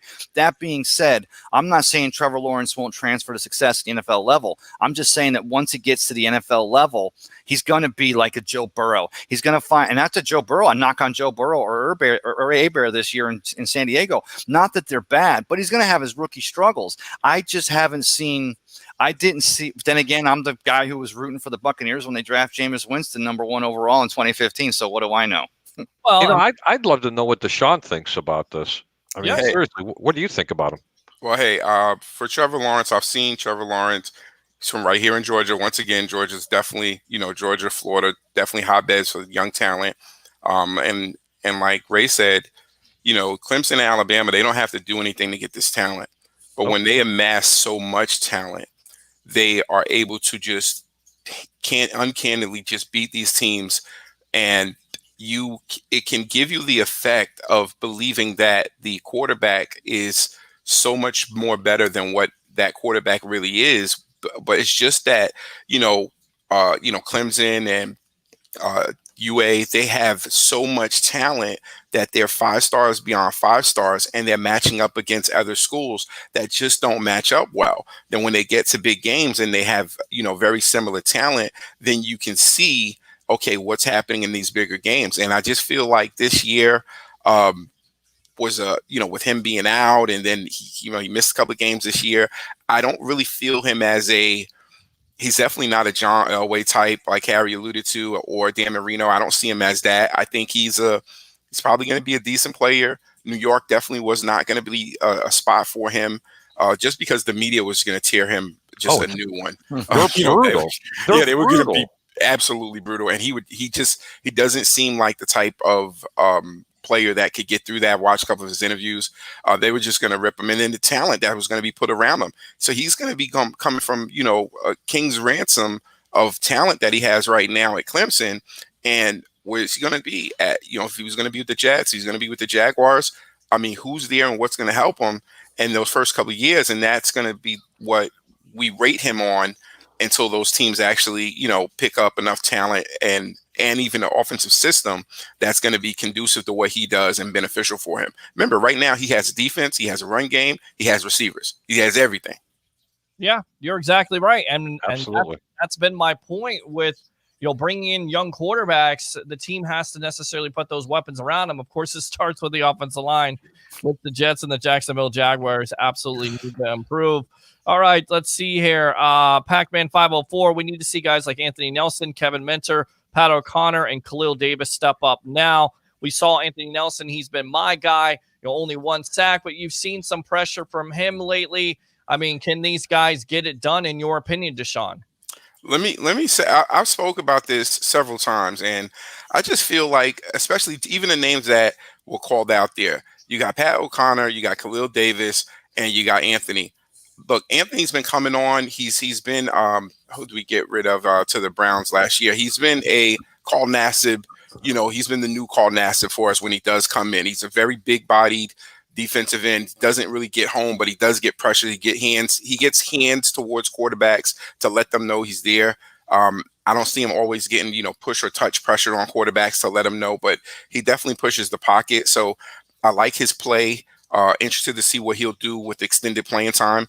But more importantly for me are the Khalil Davises, the Pat O'Connor, the Ledbetter, those guys that play interior. When we get into our nickel sets, we do not get pressure up the middle. This is how Atlanta was able to, we tried to disguise it. I don't know if you guys looked at it on film, but in the first half of playing Atlanta, the last game, we had JPP down on the line trying to do stunts, trying to work inside. Well, that was non-effective for us. And then we pulled him back outside as his proper rush position. And then we just went ahead and we added the blitz with the linebacker with Devin White coming in, and we were able to get home. The problem is, why are we doing that? Well, we're doing that because the guys in the interior are just not getting there. We haven't seen Ledbetter get in the game. He's been on this team for a while. We haven't seen him. He's been on off the practice squad, on it up and down or whatever on the roster. He doesn't normally get in the game. Well, we've seen him in the game, but why are we seeing him? Why are we seeing Pat O'Connor now? Because Sue is in there. He's more of a cog. He's not really a defensive pass rush, but you have to keep him in, right? We needed what Vea brings, and I think Khalil Davis has that quick twitch. I'm not sure why our defense or Todd Bowles maybe he doesn't know his assignments properly, but he's definitely quick enough to get in the backfield and do stuff. I would be interested this week with seeing Meldon down. Do we bring the other kid, the young man that we got from Washington? I don't know, his name is like Potato, it looks like it, or Tato, it looks like his name is Potato, but he played with Vea, and he's a very huge, stout guy.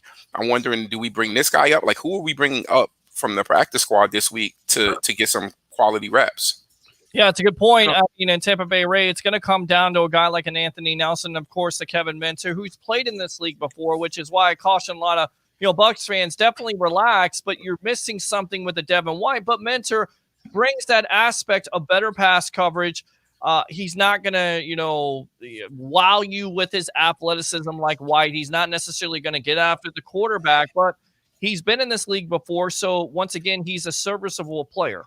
Well, and not only that, but he actually showed some really good. I mean, he showed last year some of the success he had last year because he's played under Todd Bowles in Arizona. He understands this defense. You talk about when being able to grab a plug and play player and have him come in.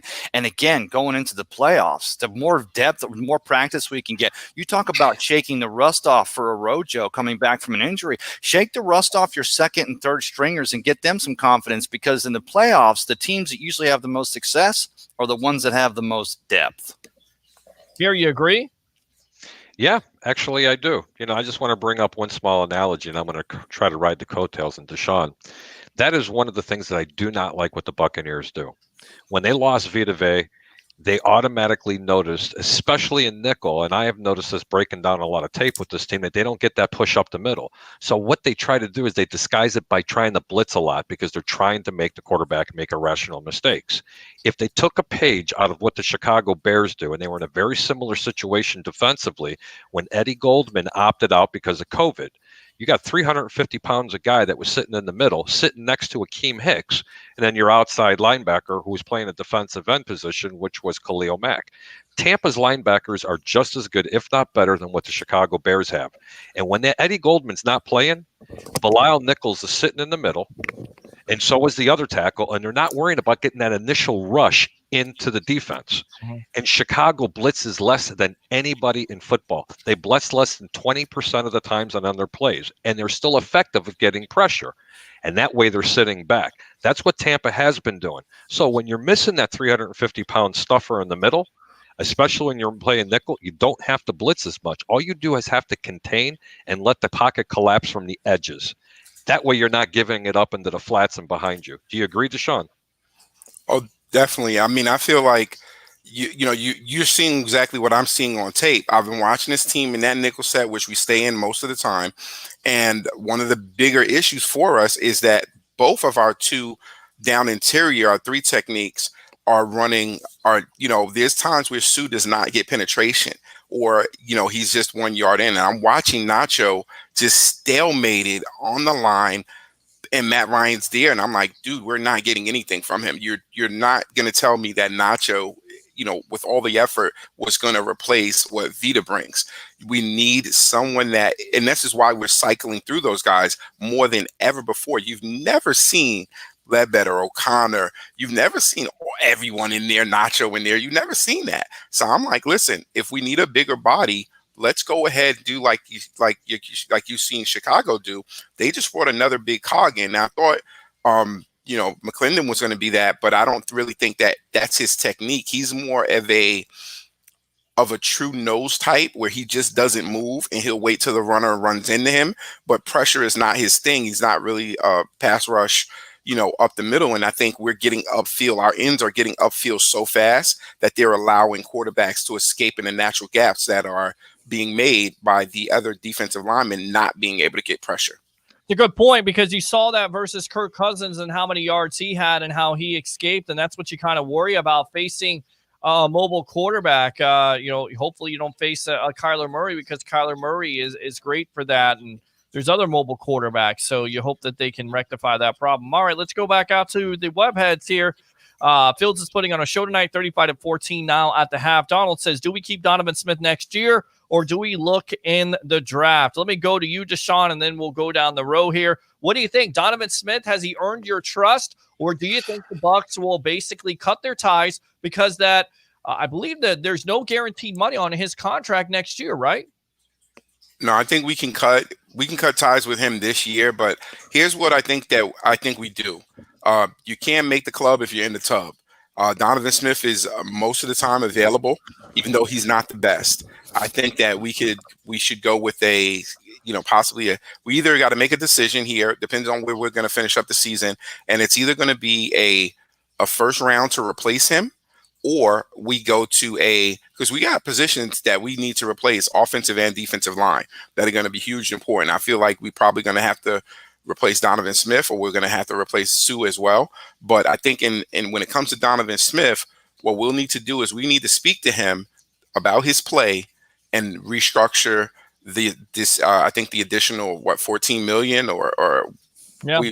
We need to adjust that. If we can adjust that number, I think Tampa will keep him if we can adjust that number, because we need to make it more team friendly. But we don't want to lock him up for a long time, because, while he's there and available, penalties come from him, missed blocks come from him. And when we're talking about, hey, this is who we have, if we're going to go out and spend the draft pick, look, if we go put our best, we continue in the playoffs, we can put our number one draft pick out, and we see what we got when we draft Tristan Wirfs. I know Johnny Dean talks about it. You got to draft linemen, and I'm a staunch believer in that. Wirfs he's been awesome this year, and I can only think, well, hey, if we just draft a left tackle that's this good, the interior is set for a while right now, and we can be good. So either Donovan gives us a friendly salary drop or cut on him to stay where he's at, or I think we don't sign him back at the base salary that he is. And it always depends on what you do in free agency and what type of players you're going to lose on this team. And of course, the Bucs have some big decisions that they have to make. Of course, at wide receiver, Shaq Barrett, Levante David, and Rob Gronkowski, and even Sue.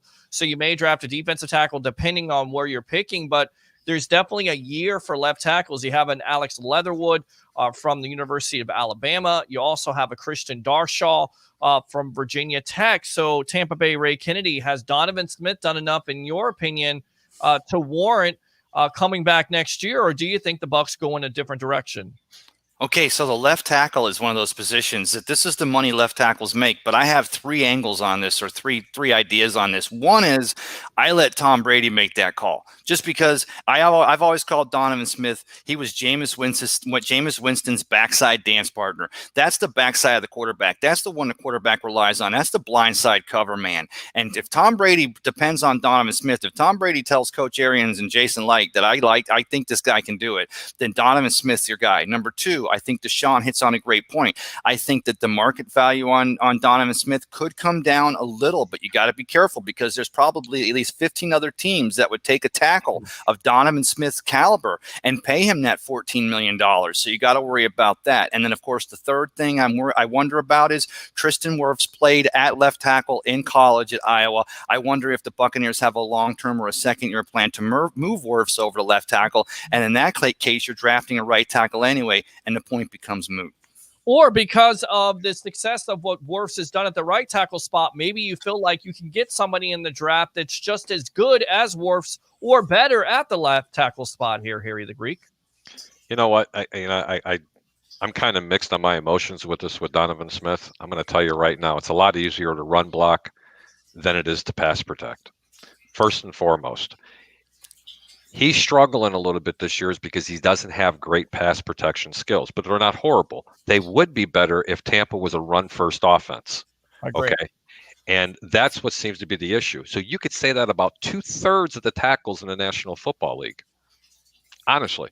And until they actually start running the football a little bit more, drafting a left tackle still takes a year, sometimes 2-3 years to develop to become very good. Even your first rounders, unless they're a top 10 pick. But that's just my thought on it.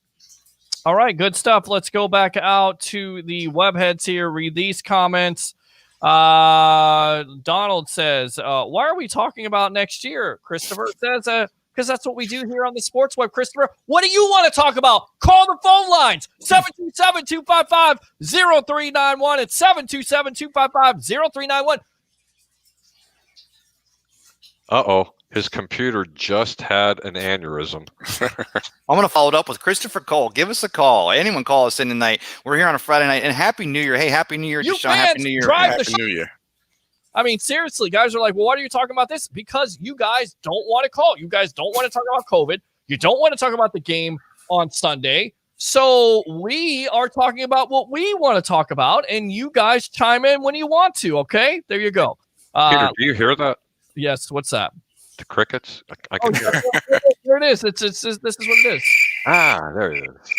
I mean, you guys are watching the game or what? I mean, I get it. You're watching the game, cool, but we're here on the show. Lawrence has a long delivery, which means interceptions, batted balls at the line, and strip sacks.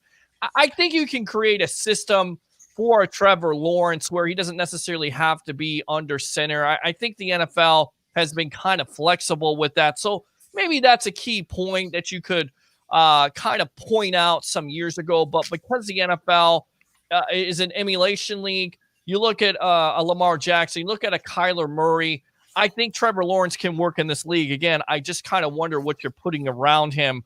Like you talked about, Joe Burrow definitely got a rude awakening. He went from 50 touchdowns to having basically first-round picks around him to going to the Cincinnati Bengals, which are the dreads of the NFL. All right, so it's in the pros.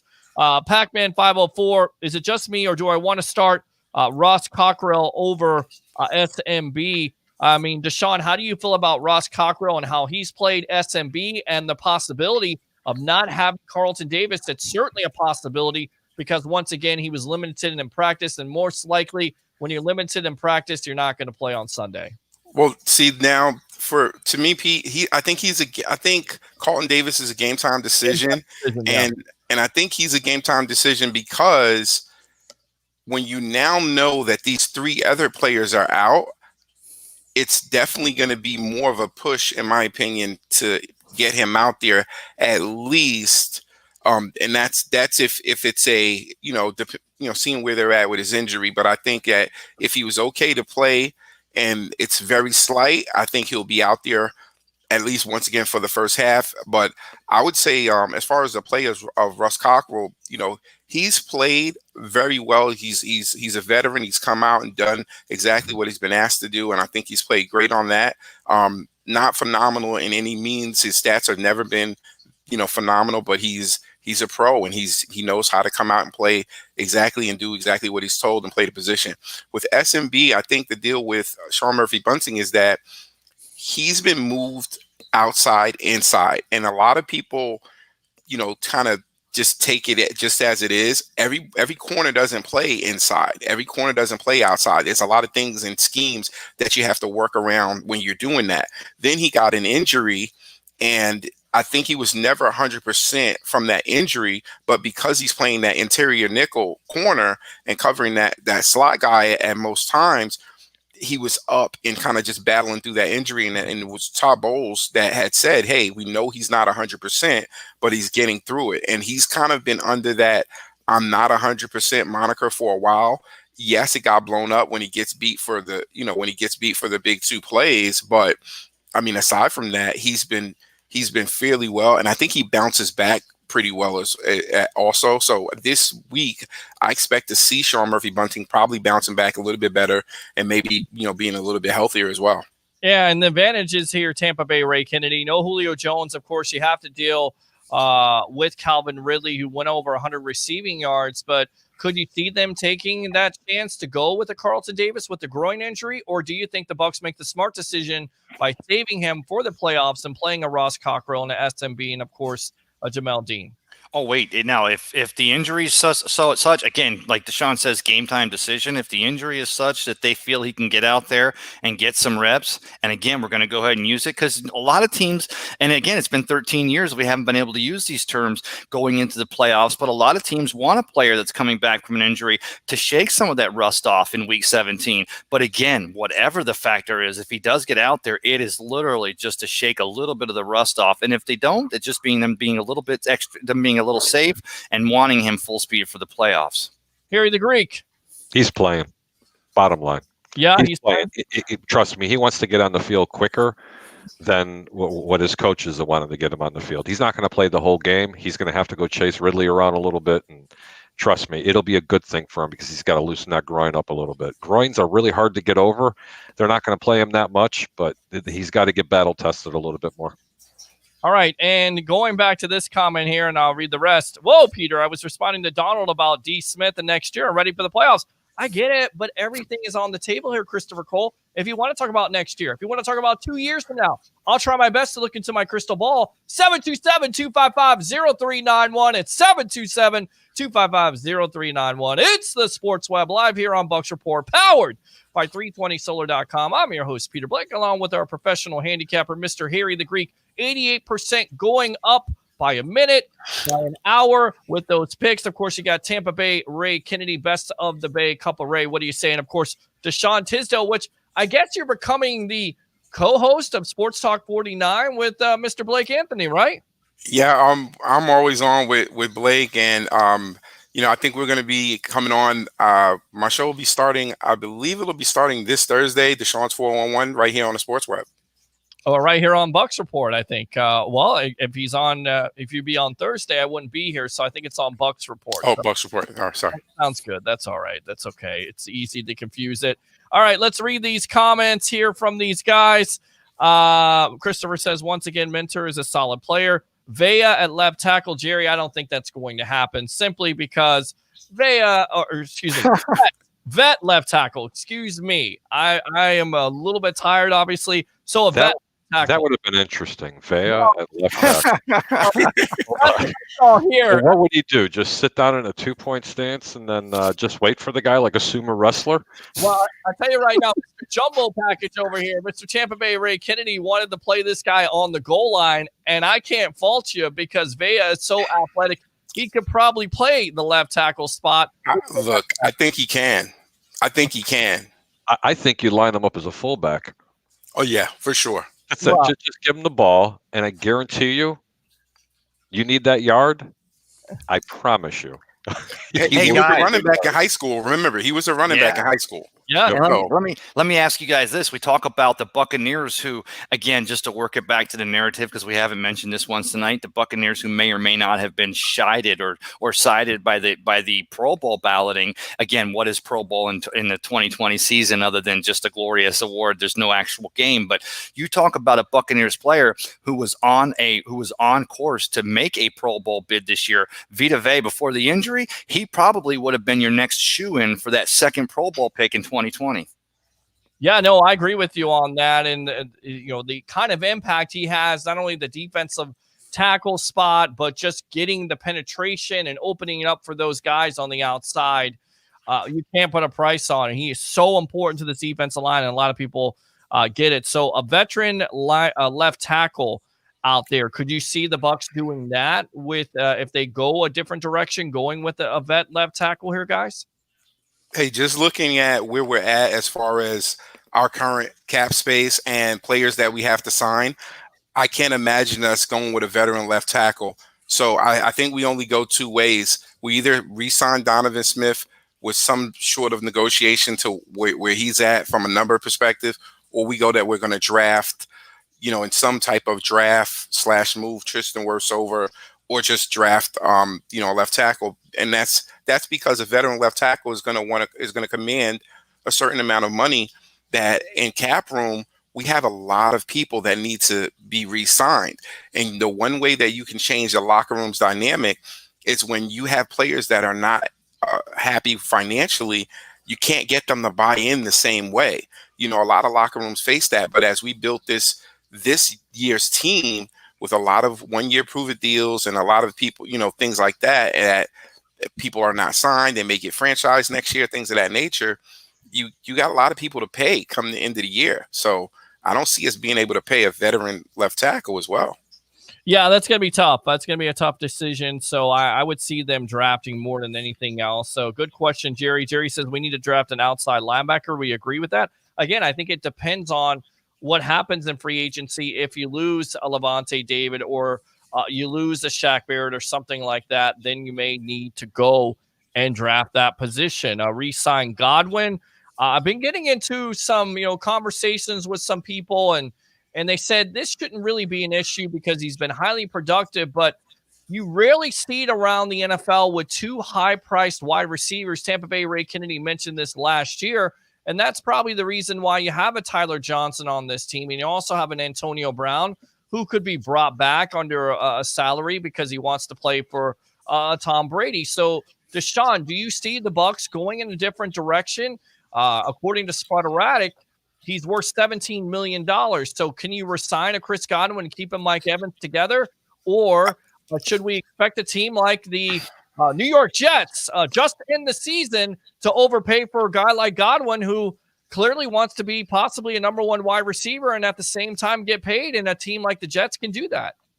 Well, I think right now, Chris Godwin, Penn State kid, still seems very humble when you watch him and his moves, his mannerisms, things of that nature. I think he will definitely give the team a team friendly discount. But I do realize that after getting the injury in the Pens this year, he knows where he's at from a player perspective. So he will need to get paid. I think this year we'll probably franchise him. Franchise. And what about you, Tampa Bay Ray Kennedy? Is the salary cap going down? How much is it going down? And what does Tom Brady value? Again, I said that about Donovan Smith. Does Tom Brady like him for his left side back dance partner? And I'm not saying he's the GM. Jason likes the GM. I am not. I love Chris Godwin. I love the story. I love the kid. He's a hustler. Deshaun points out, just a Penn State kid, just great bona fides. But the fact of the matter is, if you keep him at the franchise value between him and Mike Evans, you've got almost $35 million tied up in one position. That means you've got literally you've got to find a way to get 150 million or 160 million to the other 51 players. That could be tough from a financial standpoint, being that the receiver seems to be a position the Buccaneers have a plethora, Leo word, a plethora. I say plethora, I prefer that. But being that they have a plethora of wide receivers. My bad. But again, what I want to keep for Chris Godwin, without a doubt, this kid's a great player and he's going to continue to have a great career. But is it feasible with the salary cap being lessened going into 2021? We're going to have to see. Harry the Greek. You know my stance on this. We've talked about it off air. I don't see how they do sign him. I don't see him taking a team-friendly deal either. Look, man, he wants to get paid just like anybody else. He could be a number one in New York. I'm not going to say Chicago, New York, and other cities. It's not fair to him. And they're not going to franchise him, I don't believe, because they have to franchise one of those linebackers. If I'm not mistaken, they're becoming a free agent. Look, Tampa's deep at wide receiver. It would be a loss, but not as big of a loss of losing a Godwin as it would it be losing one of their linebackers right now. And as a lot of people point out, if you're not happy with Tyler Johnson's development, which you don't know because you really haven't gotten a chance to see him a lot, you could always go back into the draft and draft a wide receiver if you wanted to in the second or third round. And I feel like this wide receiving class, once again, would be deep.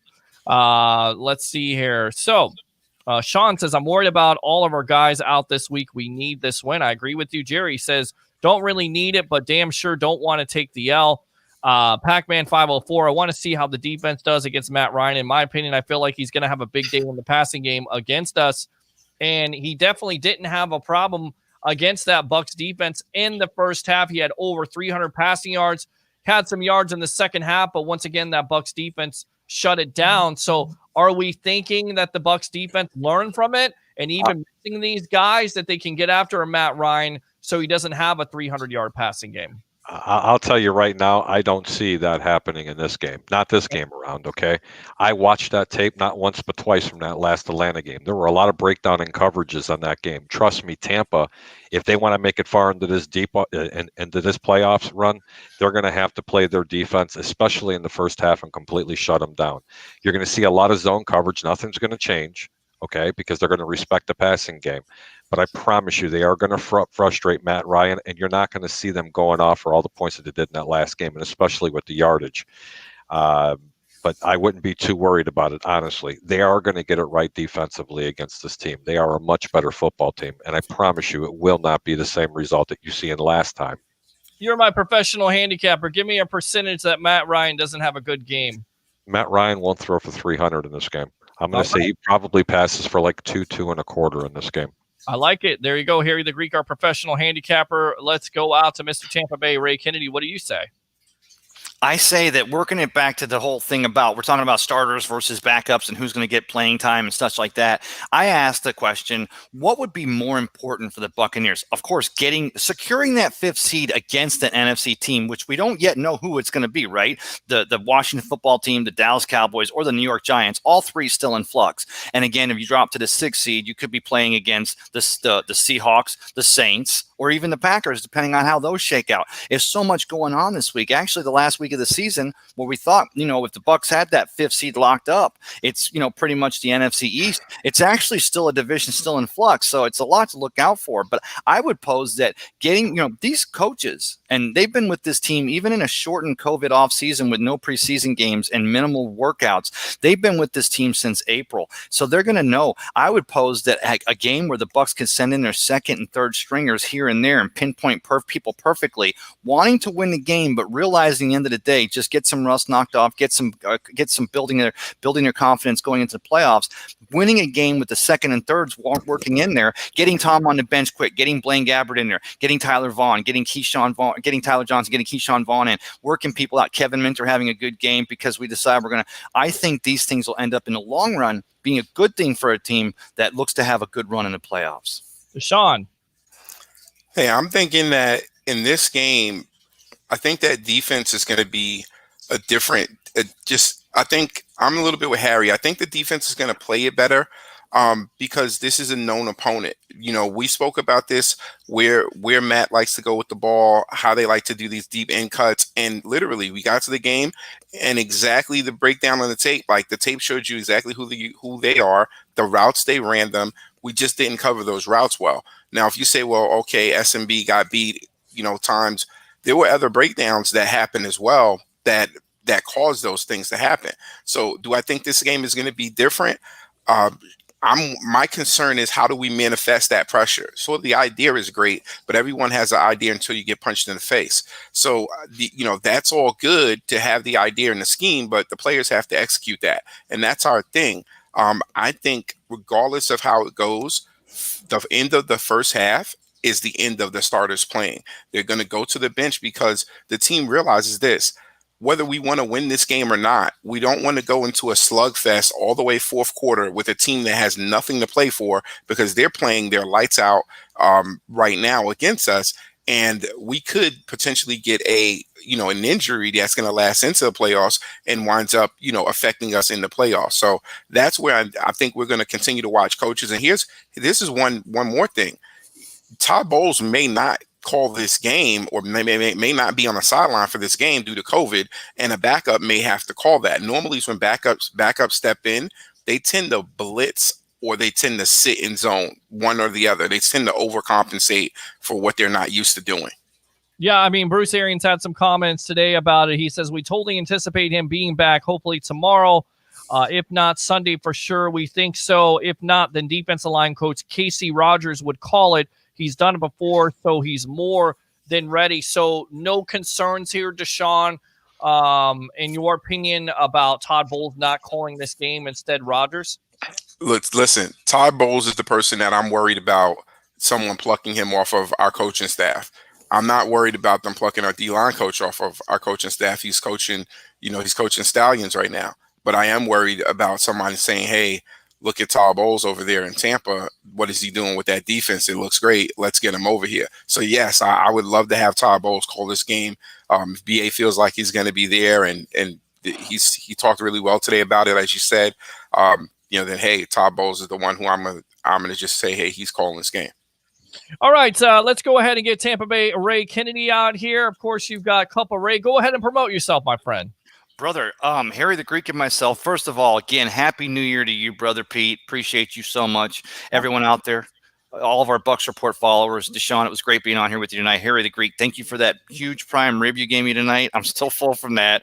I won't go there. We'll talk. But Harry the Greek and I will be actually live on Sunday. We're going to have a great Cup of Ray on Sunday morning from the Deck Barn Grill before our pregame watch party. We'll be on there at 9 a.m., so look for that. We'll look to see you all out there. And again, just Happy New Year to everyone, and let's have a great 2021. All right, good stuff there, Mr. Tampa Bay Ray Kennedy, best of the Bay, Cup of Ray. What do you say? We'll see you on Sunday, my friend, all right? Thank you, brother. All right, good stuff there. So we got 3 in here. No, we don't. We got 4. We got Joshua Cole Allen. Welcome to the Evolution. I got to get to you. Welcome to the Sports Web, powered by 320solar.com.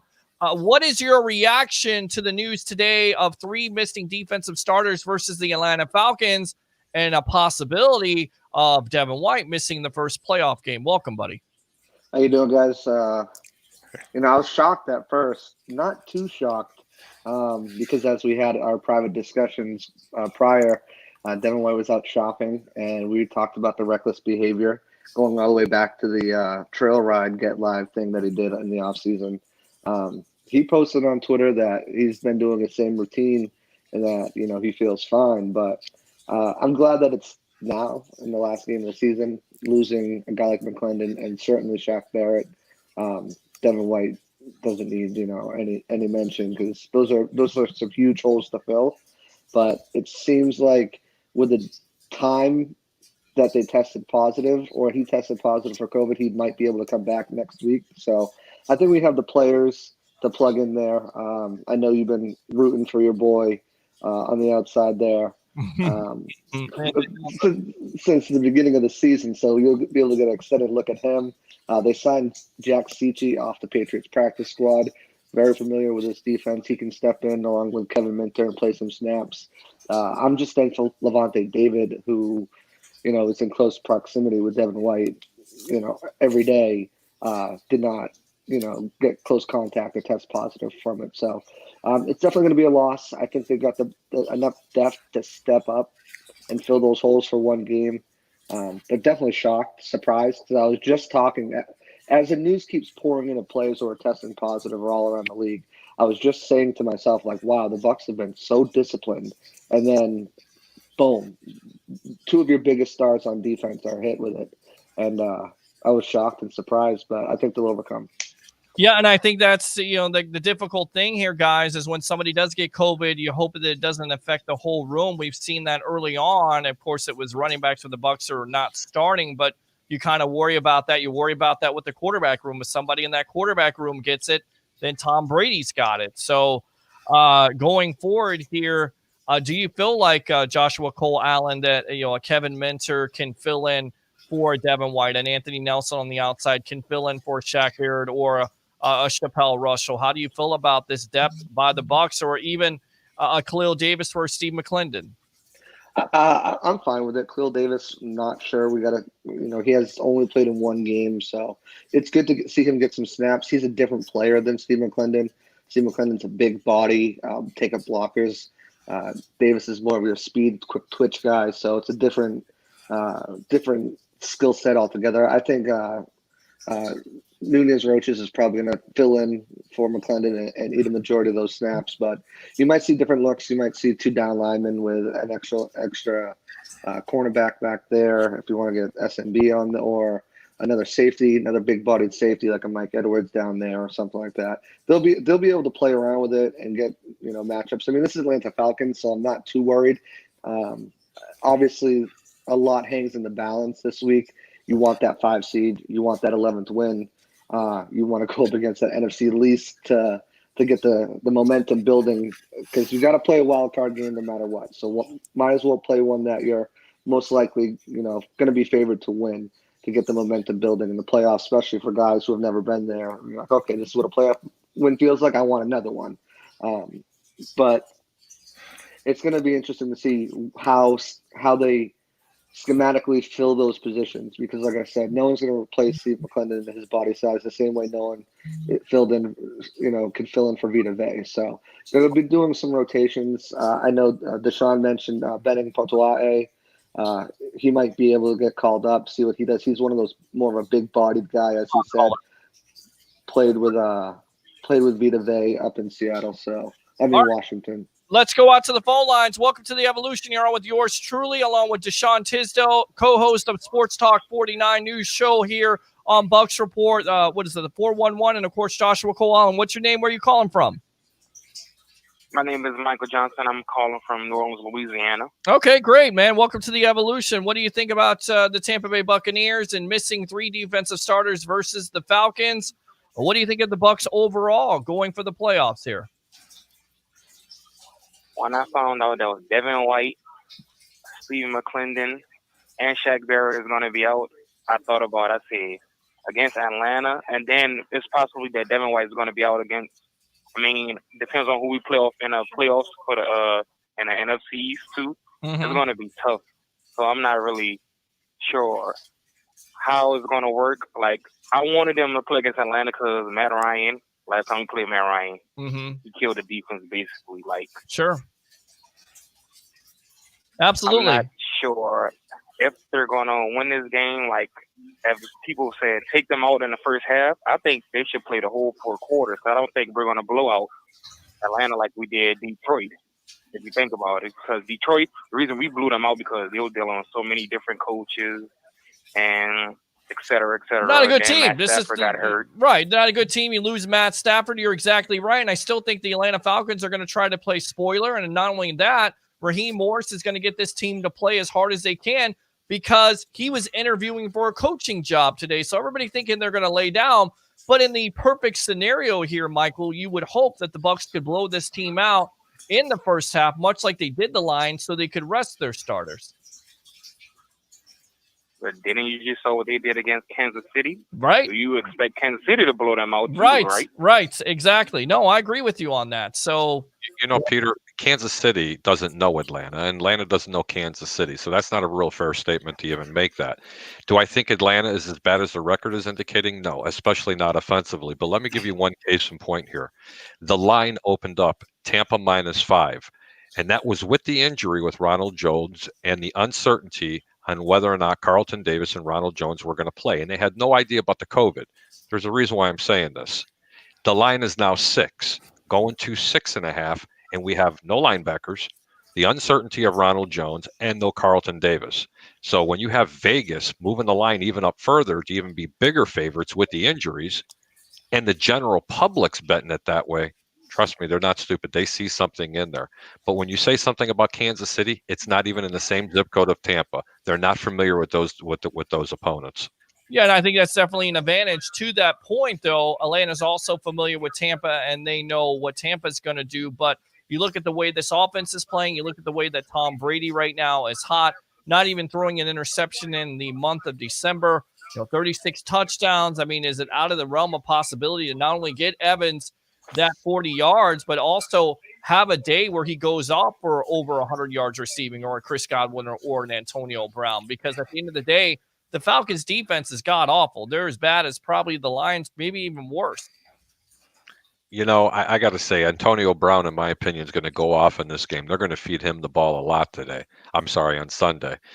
Chris Godwin, he's going to have a decent game. I mean, I think all the receivers are going to have a really good game. I do see Antonio Brown playing at least 3 to 4 quarters in this game. I do not think they're going to rest him that much. I honestly don't. All right, Michael. So do you think Evans gets his 40 yards? Do you think that's important? And do you think Ronald Jones gets his 100 yards to go for 1,000 this year? Okay, Evans, he's going to get that 40 yards easily in the first quarter. He probably get in like 3 plays, I think, because no corner in the team can check Evans. So that's very easy. He's going to get that in 3 plays. Agree. Now, in the Ronald Jones situation, no, I do not, because I don't think they should play him that much until the playoffs. They say, I'm not sure what they said in an injury report, that he has 3 fingers taped in like 1 or something like that. I'm not sure what they said about that. Right. So I don't want him carrying a probably fumble or something like that. So I'm not sure how they're going to use him. Well, to be fair, to clarify, it's his left hand, not his carrying hand, where he carries the ball in his right. So he carries the ball in his right. It's not affecting his right hand. It's affecting his left hand. So. But I feel like the Tampa Bay should just stick with Fournette, stick with McCoy, and stick with Keyshawn Vaughn. Okay. Don't rush Ronald Jones so quickly. Okay. You need him for the playoffs. Okay. No, I agree. I agree with you. I would understand for them to give him some snaps, but please just don't rush him, because I don't want anything to happen to him, because we're going to need him for the playoffs. Trust me, because we can kill any team in the passing game, but with Rojo, we can use the running game as well, too. I like this guy. I like this guy a lot. Thanks a lot for calling the Sports Web the victim of volume. That would be Ronald Jones. Say it for me, my friend. Say it. Say it. Victim of volume. A victim of volume. You don't have to say it like me, but just say it. A little more enthusiasm. Come on. We can't let this guy go. Michael, a little more swag. Come on. Well, there's some little kids sleeping in my house right now, so I can't really do it. You got to wake them up, Michael. What's the matter with you, bro? Wake them up and have them say it, too. Here's the guy right here that's got his priorities straight. He's being a father on New Year's Day, but he's calling my show. I appreciate you. Let me go ahead and fire those cannons. And I know you never call. Yeah, absolutely. Absolutely. Keep on calling here. Use that second call if you like. Michael, thanks a lot for calling the evolution of sports talk television. All right. Hey, Pete. Hey, I got one thing for you guys, and let me ask everybody here that you noticed this. Atlanta's safeties, they tend to play really down in the box so much. Both of their safeties and even their safety that's injured, they always, whether it's Neil, KZ, they're really just extension of the linebackers. They're very fast, but they tend to be downhill. If Tampa just comes out, stays kind of in our spread out, not in the 12 personnel look, but more spread out, and just exercise the demons, I feel like they cannot cover us on the outside. But if we work in their favor, which we did in the first half of that game, we came out in a lot of 12 heavy packages, and it just wasn't to our benefit. With 3 tight ends and 2 tight ends, just wasn't in our benefit. When we can spread teams out, that's when Mike Evans is going to have a big day. He gets his yards. You can take him out. Tyler Johnson, somebody, Watson, or somebody come in for him, or Scotty Miller. Now, when Scotty Miller comes in, he then keeps the safety back because the safety has to stay over top of him for support. Then you have Antonio Brown and Chris Godwin that are going to go off. So I think that a major part about this game, especially in the first half, first quarter, will be Tampa being spread out, allowing the run lanes to be open, but spread out enough to keep those safeties true and honest. So we can't dink and dunk so much, but we have to actually play the outside the hashes a little bit better on them this game. No, I agree with you on that. What do you say, Joshua Cole-Allen? Yeah, I definitely agree. I mean, you got to keep the safeties moving, keep them running, keep them from attacking downhill. You want to get the run going early too, as Deshaun. You want to keep them honest by covering the deep end, but you also want to. That's one of the advantages you can take on them. They like to play downhill. You like to play the box. So if you mix in some of those heavy runs, you get them creeping up a little bit. That's when you can take your shots on the outside down the field, get them moving, get that defense tired early, having to run all over the place. And as I always talk about here, Harry the Greek, if you come out and run the ball, basically that opens up those plays, those deep shots down the field with pass play action, right? And that's absolutely correct. Deshaun, I'm really glad you brought that up because I was going to talk about it. Atlanta plays more deep they play more safeties in the box than any team in football. And it's not even close. And that's why I didn't understand why Tampa didn't take advantage of that into the second half of that game. I am banking on that. You have no idea. And I just didn't want to say it out loud for fear that someone might even know something from Atlanta might be listening to this game. But if I was Antonio Brown, and that's why I was alluding to the fact that I think he was going to have a big game, you can forget about Scotty Miller. I understand he's a good player, and you could talk about Mike Evans, but this matchup favors Antonio Brown so much. Throw that man up right into the slot and just let him take it straight down. I am telling you right now, if they even sniff play action and you catch those corners and safeties sniffing into the backfield, he's gone. Tampa will be up in this game by 21 points like that before they can even make an adjustment. You're exactly right because Brown had 5 catches for 93 yards, including the clinching touchdown, his first touchdown of the year. Of course, had a second versus the Lions. Let's go back out to the webheads here, read some of these more comments. We need to get a second-round quarterback to learn under Tom Brady. This has been a point of emphasis, of course, the Josh Rosen talk, which I know drives Rick Hughes crazy. Josh Rosen. I'm the one who started that, and they never should have got rid of him.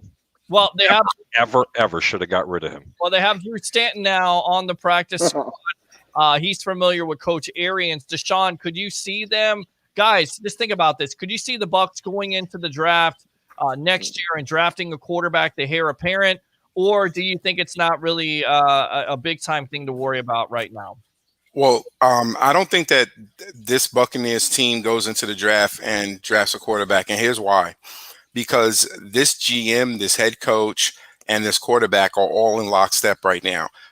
So I think we get another year out of Brady because we get BA and we get Jason Light. I think when Brady goes, BA retires, and Jason Light is gone. So the whole next administration,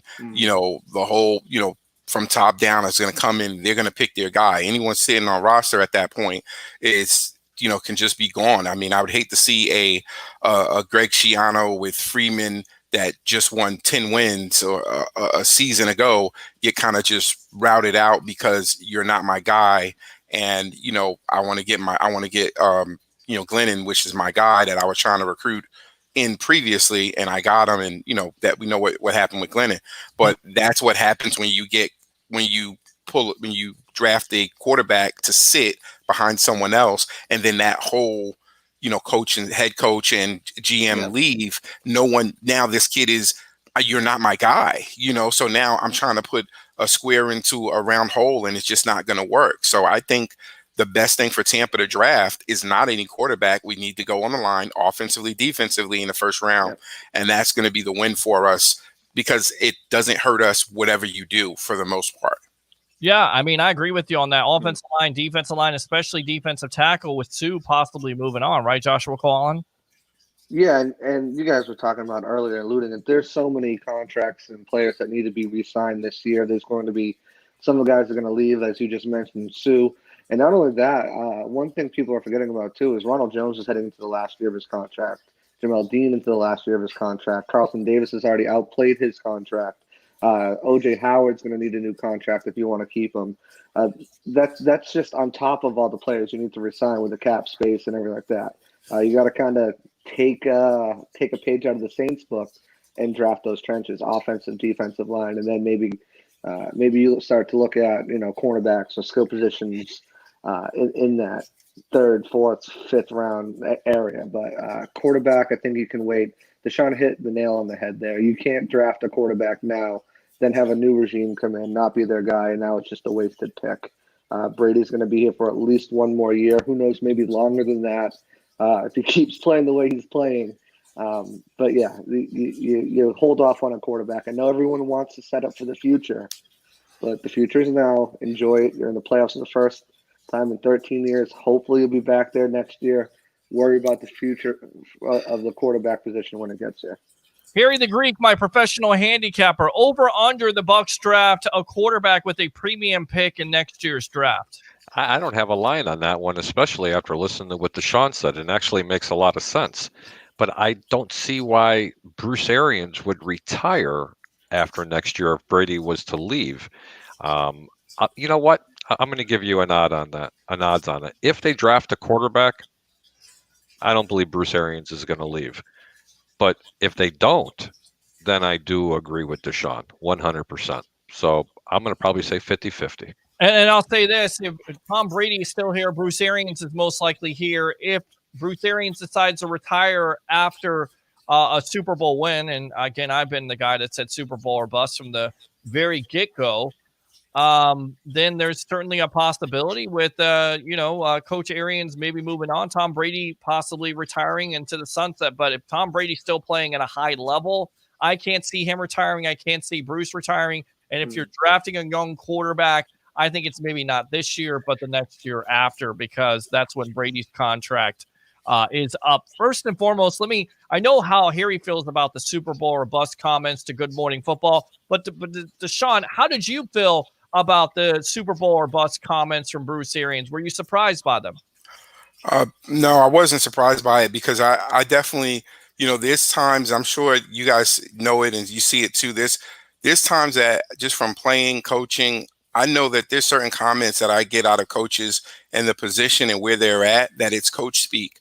And what else is he gonna say, right? So at this point in the season, he's on the talk show, and they're asking him what is it and where is he at? It has to be Super Bowl or bust. We've just made the playoffs for the first time in 13 years. He can't say, "Oh, we're just happy to be here," and that's it, because then you set that seed in the locker room that we've already achieved what we came to achieve this year. That can't be the case. This year for me, a solid this year season for this Tampa Bay Buccaneer team, the way that it's assembled, as at least a NFC championship game. That would be a very solid season. And I know we haven't spoken about it much yet, but in the anticipation that we may play Washington, I wanted to get everybody's, thought on what's the biggest fear for Washington. For me, it's that young outside linebacker, defensive end. He's scary out there.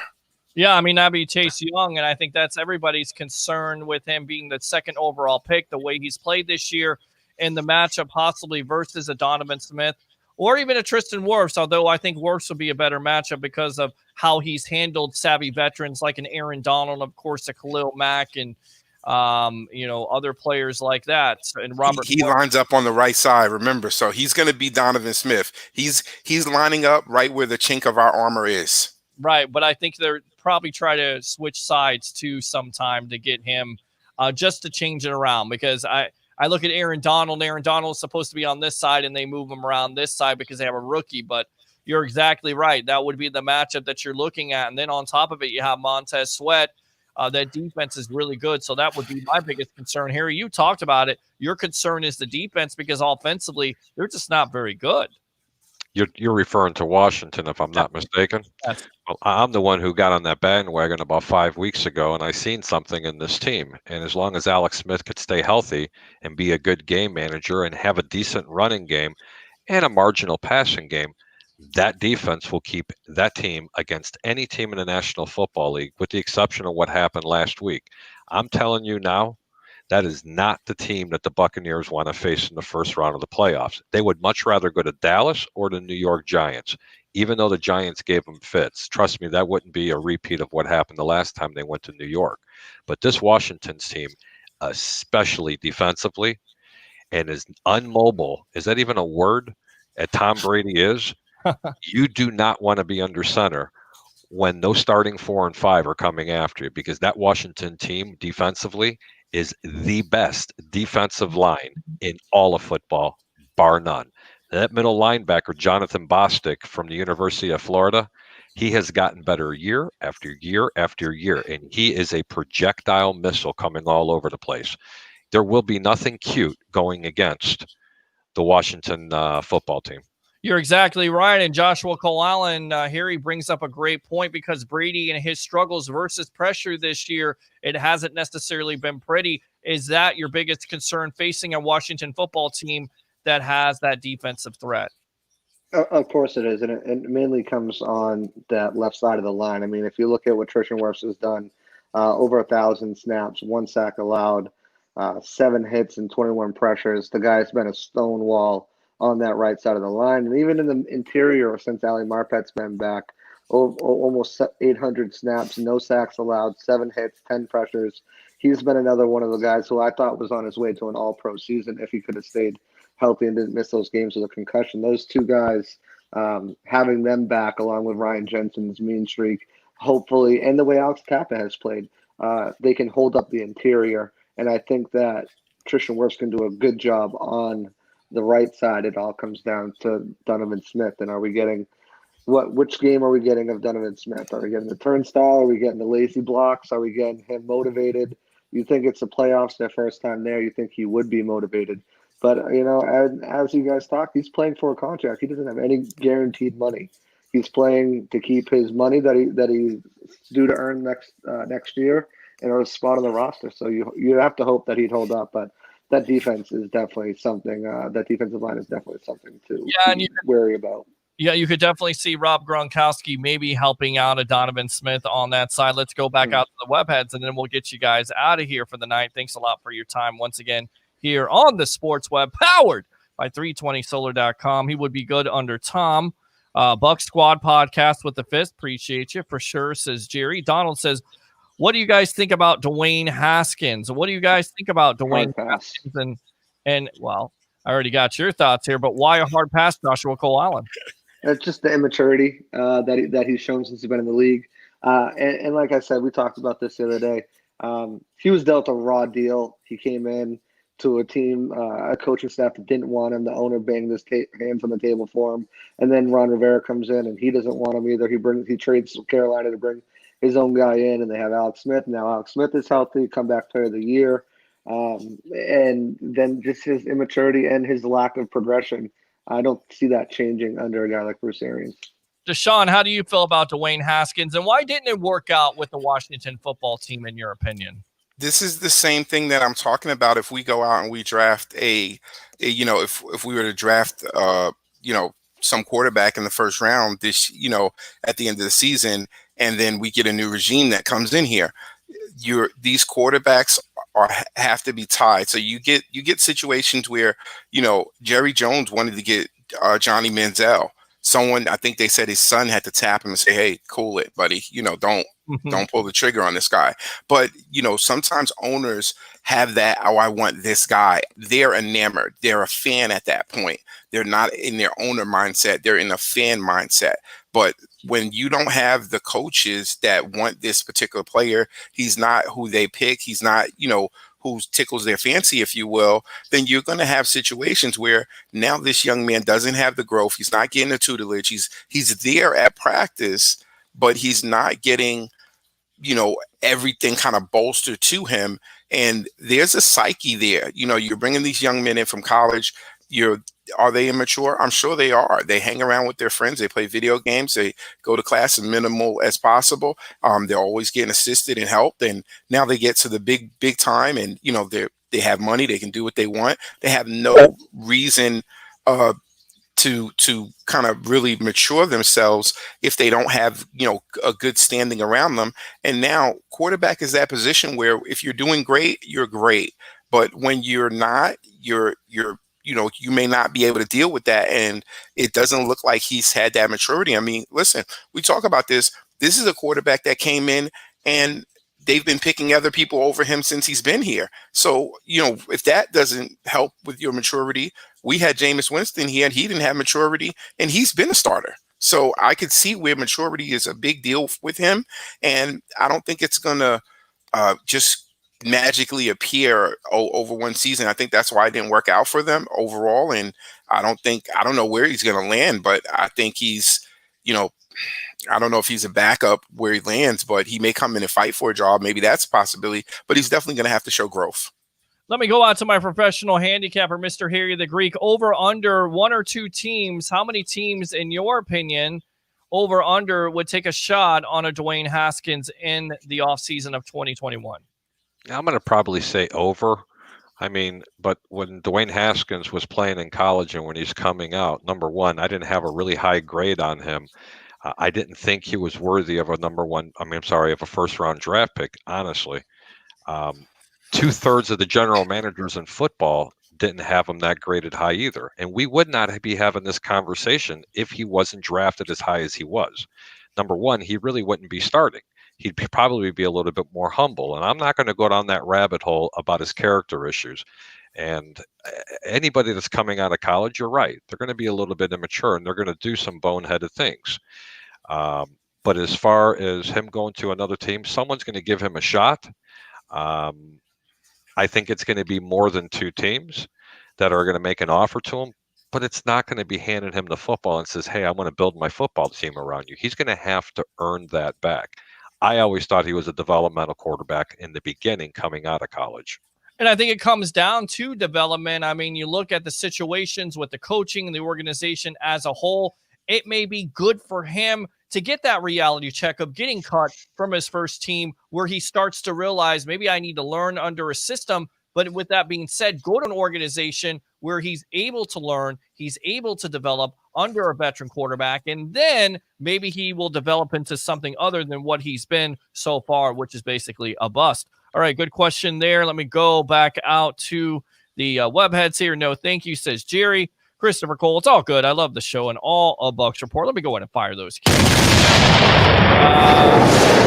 Anyone know the free agent left tackles for next year? I have not necessarily looked at it. Does anybody know the free agent left tackles? Have we gotten that far yet? Because I definitely think we'll probably be looking into that earlier on in previous years, but this year you're not really looking at it. So I'll do some research and see who we can find. Not if he wants a ring. Christopher Cole says the best strategy would be to draft a left tackle depending on who's available in free agency in the draft. Mike says, how long does Brady play on Sunday? I'm going to go out to my professional handicapper, Mr. Harry the Greek, 88%er himself. Over under, how many quarters does Mr. Tom Brady play on Sunday versus the Falcons? Give it to me, buddy. 2 quarters, my brother. 2 quarters. 2 quarters. Yep, but I want to talk about something real quick, if that's okay. Someone said something about a left tackle. People need to stop being so enthralled about trying to draft one. I can tell you right now, there's not one left tackle right now in the National Football League, and I challenge anybody, okay, that passes as much as the Bucs do or the Pittsburgh Steelers do. If they don't get help, they're not successful 100% of the times. Period. Mm-hmm. You have to have a running back chip on them. You always have a tight end at some point in time to try to help on that left side. Challenge me on it and find me one left tackle in the game that plays 100% of the snaps without any help. I mean, it's a good point, but then again, to that point, you see Josh Wells, Deshaun, he played a little bit better than Donovan Smith. Would you not agree? I do think that Josh Wells played fairly well. I think he only had about 2 oopses or 2 mistakes. So here's the thing. I think the big knock to me on Donovan Smith is that he just has bad feet. And you tell me, Harry, what you think, and JC, you tell me what you think. I just think that Donovan Smith truly has bad feet. His footwork a lot of times is atrocious, and he doesn't get set. And when he's not set, then defenders that are may not be able to truly overpower him. But when he doesn't have a good base, he can't use his power. And I noticed that when he gets his body moving forward, as Harry said earlier, when he's pushing, he's driving, he can get there. He can do it. And sometimes I think that's where the play calling doesn't put him in a good situation. I do believe he's a player that gets down on himself a little bit after he gets a couple calls, because guess what? He sees the shows. He hears it. He has fans and family that knows that we all say, oh my gosh, if we lose, it's Donovan Smith's fault. So guess what? I mean, he has that in the back of his head. I would just love to see a little bit of attitude out of him. Just let a little bit of that get across. I mean, it's to me, that attitude is starting at Ryan Jensen, and it's kind of immersing and moving its way outward. I haven't seen it out of Donovan Smith. He's gotten better over the season. I will give him that. I've downed him many times. I have to say over the season he's gotten better. But Josh Wells came in and really just had maybe 3 mistakes. Yeah, you kind of answered your own question, Deshaun. Honestly, I want you to think about this. I can pile it all on him as well, on Donovan Smith, but let's be real. He is a better tackle than a lot of tackles that are in the game. He's an exceptional run blocker. He struggles a little bit in pass protection because Tampa doesn't run play action as much, and they don't run the football consistently.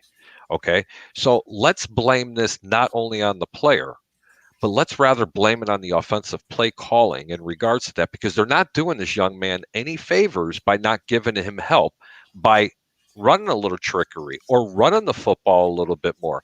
You remember the game that they ran the ball like 30 times? I'm trying to remember what it was. I think they ran against Carolina. You didn't see really any kind of mistakes coming from the left side because they were really dedicated to the run, and those defensive linemen had to be prepared for it. You could say that about any left tackle. I think with him, I don't think the coaches are they're doing him a disservice by not calling the correct plays for the protection for that left side of that line of scrimmage. That is just my opinion. You'll probably forget more about this Buccaneer team than I'll learn. But I'm going to be honest with you. I just study a lot of tape for handicapping purposes, and I do not think he's as bad as what people make him out to be. I think it's more of a coaching issue and a play calling issue. Joshua Cole Allen, in your opinion, is Harry on to something? I mean, yes and no. I mean, the plays he's bad. He looks really bad. It feels like he takes some plays off, or just has a laissez-faire, or just like a mental lapse with some of these plays. I go back to one of the plays that Blake Anthony highlighted on the running play, where he just kind of stood there, and it goes back to what Deshaun said. His footwork is not the best. He's not one of the top left tackles, but he's not one of the worst either. I'd like to see more attitude. I'd like to see more grit. I'd like to see him go out there and get the guy instead of always letting him come to him. But Harry does hit the nail on the head with something. He's a good run blocker. So if they change the play calls a little bit. Someone in the comments also said, I'd like to see more trick plays to get some of the speed out there with Scotty Miller. I agree with that. You play to your guys' strengths, and sometimes the play calling doesn't necessarily go towards his strengths. But either way, he's a highly paid left tackle in the league, and he's got to bring it every down. And I feel like we don't see that all the time out of him. I agree with you on that. I don't necessarily think he brings the effort, but I also agree with Harry. I definitely do not think the offensive play calling caters to what the Bucs do well. You're exactly right. I feel like if they would run the ball more, But at the end of the day, we always knew what was wrong with Donovan Smith. It was either effort or technique. And some of those things show out sometimes, and it's completely mind-numbing because you've seen a guy who can basically play in a game and not make any mistakes, not commit any penalties, and then you can see some of the efforts that he's had against the Saints, and he looks completely lost in the sauce. Let's go back out to the webheads here. Best strategy would be, okay, so we read that. He definitely gets down on himself and in his head in games like that. Like the Saints game, like Deshaun said, he starts doubting himself and getting – I mean, I can't speak for the guy, but that's what it seems like. He starts, and it just continues to snowball. I bet you if you asked Aaron Rodgers right now in Green Bay if he'd take him, considering Bakhtiari's not playing, I guarantee you he'd be like, yeah, Donovan, you're the best guy I've ever. Buddy, please just do me a favor. This side, just make sure it's clean.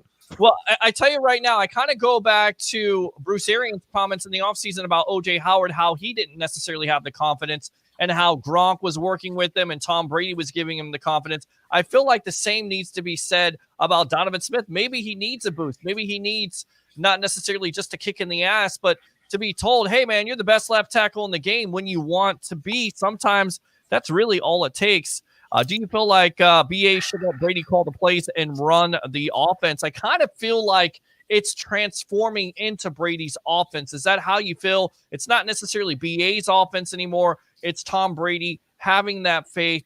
Am I wrong about that, Deshaun?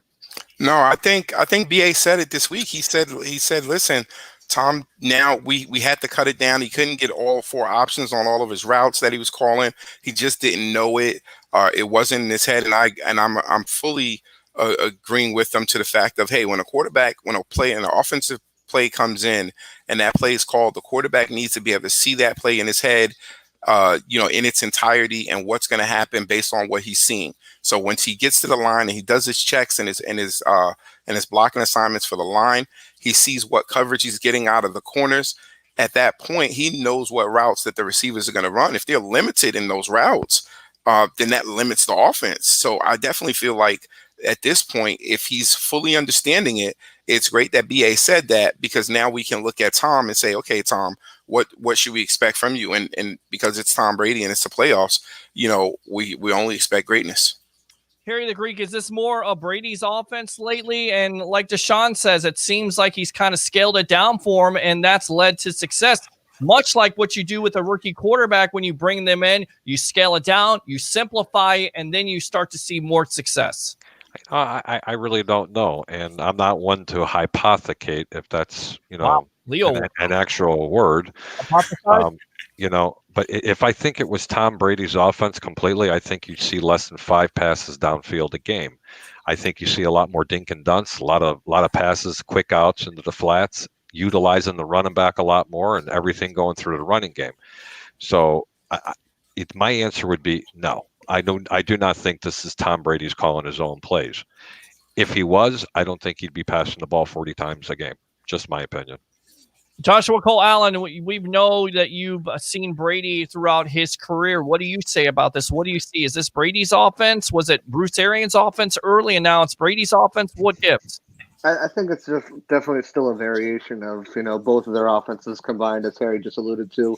The downfield balls, you wouldn't see as many of those in New England, partially because they didn't have the skilled players to actually go out and make the plays. But Bruce Arians said, he's the quarterback. He's out there every play. He knows what he's seeing. He's going to be able to want to dictate things and change things up. And about the limiting the options and the reads and everything like that, Deshaun hit it on the head. When Tom goes out there, makes his checks, makes his calls, I think it has to do with the offense also getting in rhythm now too.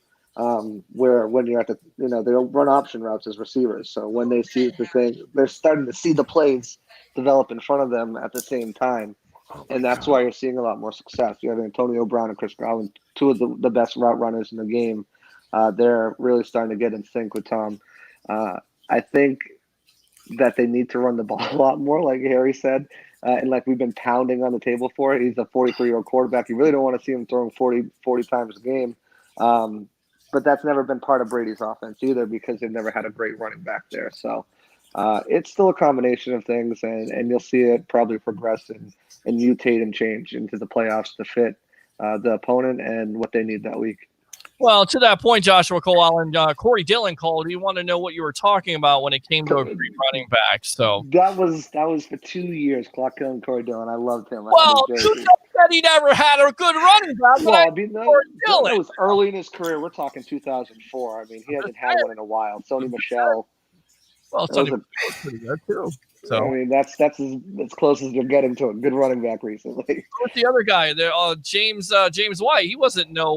But he's more of a pass catching running back than like a Ronald Jones type. You know, Ronald Jones, you can feed him the rock and he can. But wait, he had LeGarrette Blount. Yes, so what about him? Yeah, he had LeGarrette Blount. He did, but they didn't use him as much. You know, they didn't. Josh McDaniels. Right, Joshua Cole. Listen to this. Ready? I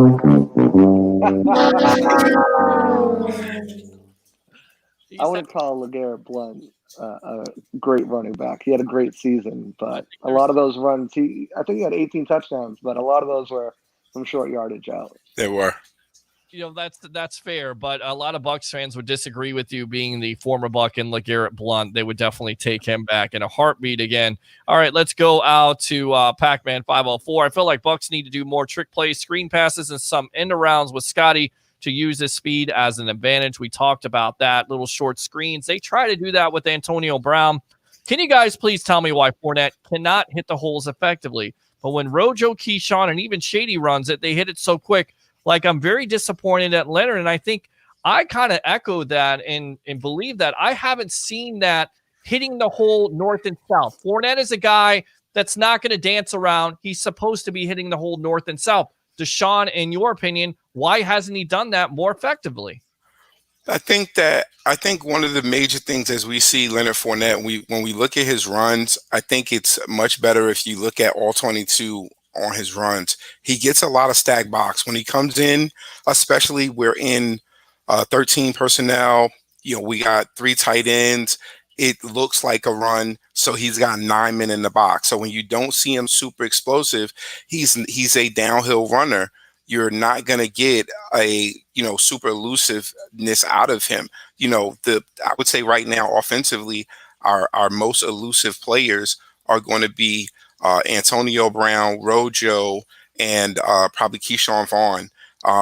Scotty Miller is another one. He's not elusive at all. So I don't expect Leonard Fournette to be elusive. He's supposed to be power. And guess what? We know what having, thunder and lightning is here in Tampa. So if we get a Leonard Fournette rolling, we can take a Shady and we can take a Rojo and we can take a Vaughn, and they can have that wiggle, but you have to get that Leonard Fournette just pounding. Sometimes, listen, it's not great as a fan to see old school, 3 yards in a cloud of dust football, but guess what? I see Fournette falling forward all the time.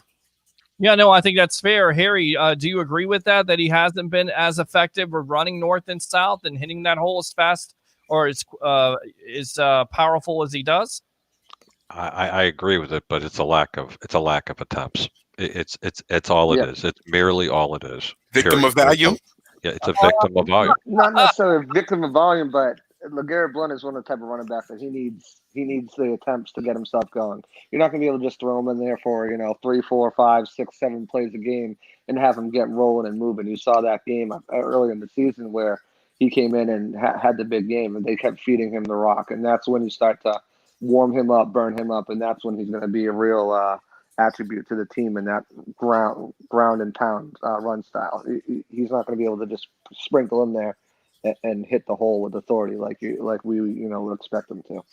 All right, good stuff. Let's go back out to the webheads here. Christopher Cole says Brady is going to be the Bucs quarterback as long as he wants, and if he's still playing at a high level and stays healthy. Bucs time 12. James says, I agree. They need to run the ball more and get Donovan moving around more. The famous Saints blowout with 4 carries. Ouch. And that was 5 carries or something? A NFL record that is it's unbelievable. And then you have Billy says, I would like to see the Bucs play the rookie running back more Sunday. He is looking good. We talked about that early. Let's go ahead and get you guys out of here. Deshaun, go ahead and promote yourself. Thanks a lot for your time on the Sports Web.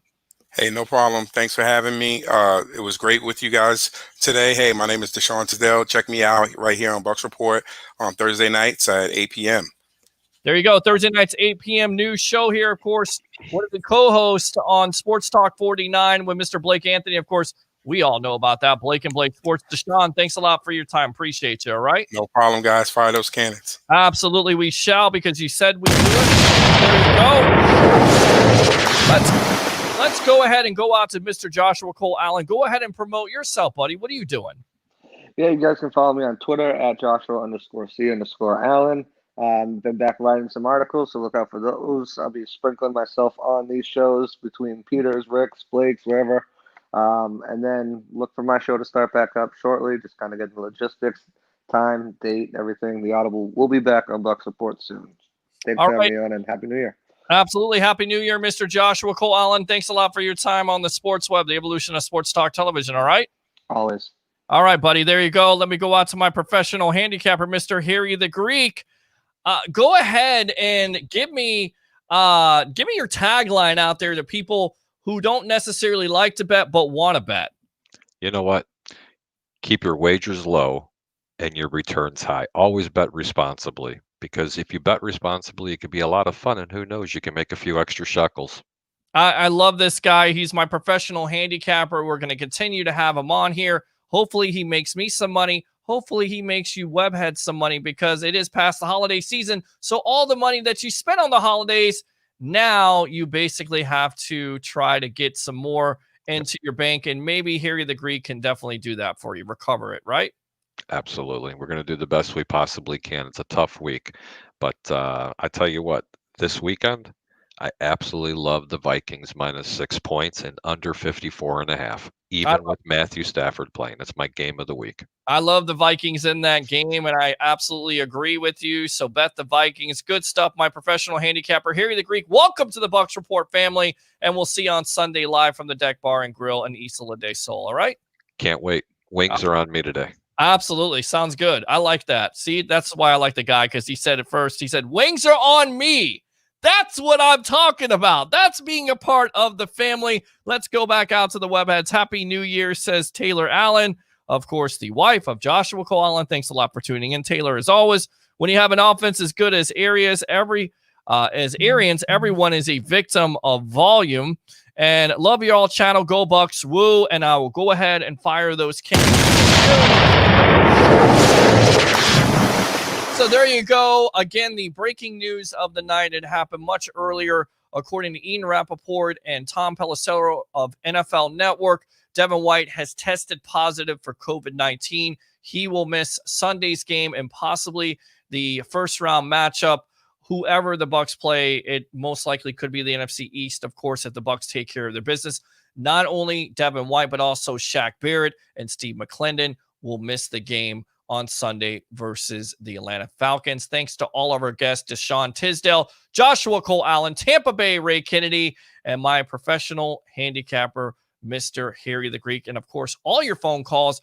We will be back here live on Sunday. I'm getting choked up because I'm getting emotional. I'm getting ready for it, guys. Bucs versus the Falcons. For the Bucs, the opportunity to get 11 wins and clinch the 5th playoff spot. We will be live at 11 o'clock here on Bucs Report for your pre, half, and post-game editions of the evolution of sports talk television, the Sports Web, powered by 320solar.com. So, early on this Saturday morning, January 1st, 2021, thank God 2020 is over, right? Hasn't necessarily started out so well if you're a Bucs fan, but that's okay. We're going to be all right. We'll keep you abreast of the situation. Do 3 things for me on this Saturday morning, guys. Bring your passion, bring your excitement. Just don't bring any nonsense. I'm your host, Peter Blake, and we'll see you on Sunday live from the Deck Bar and Grill in Isla de Sol on the evolution of sports talk television, the Sports Web, live on Bucs Report. Have a great night.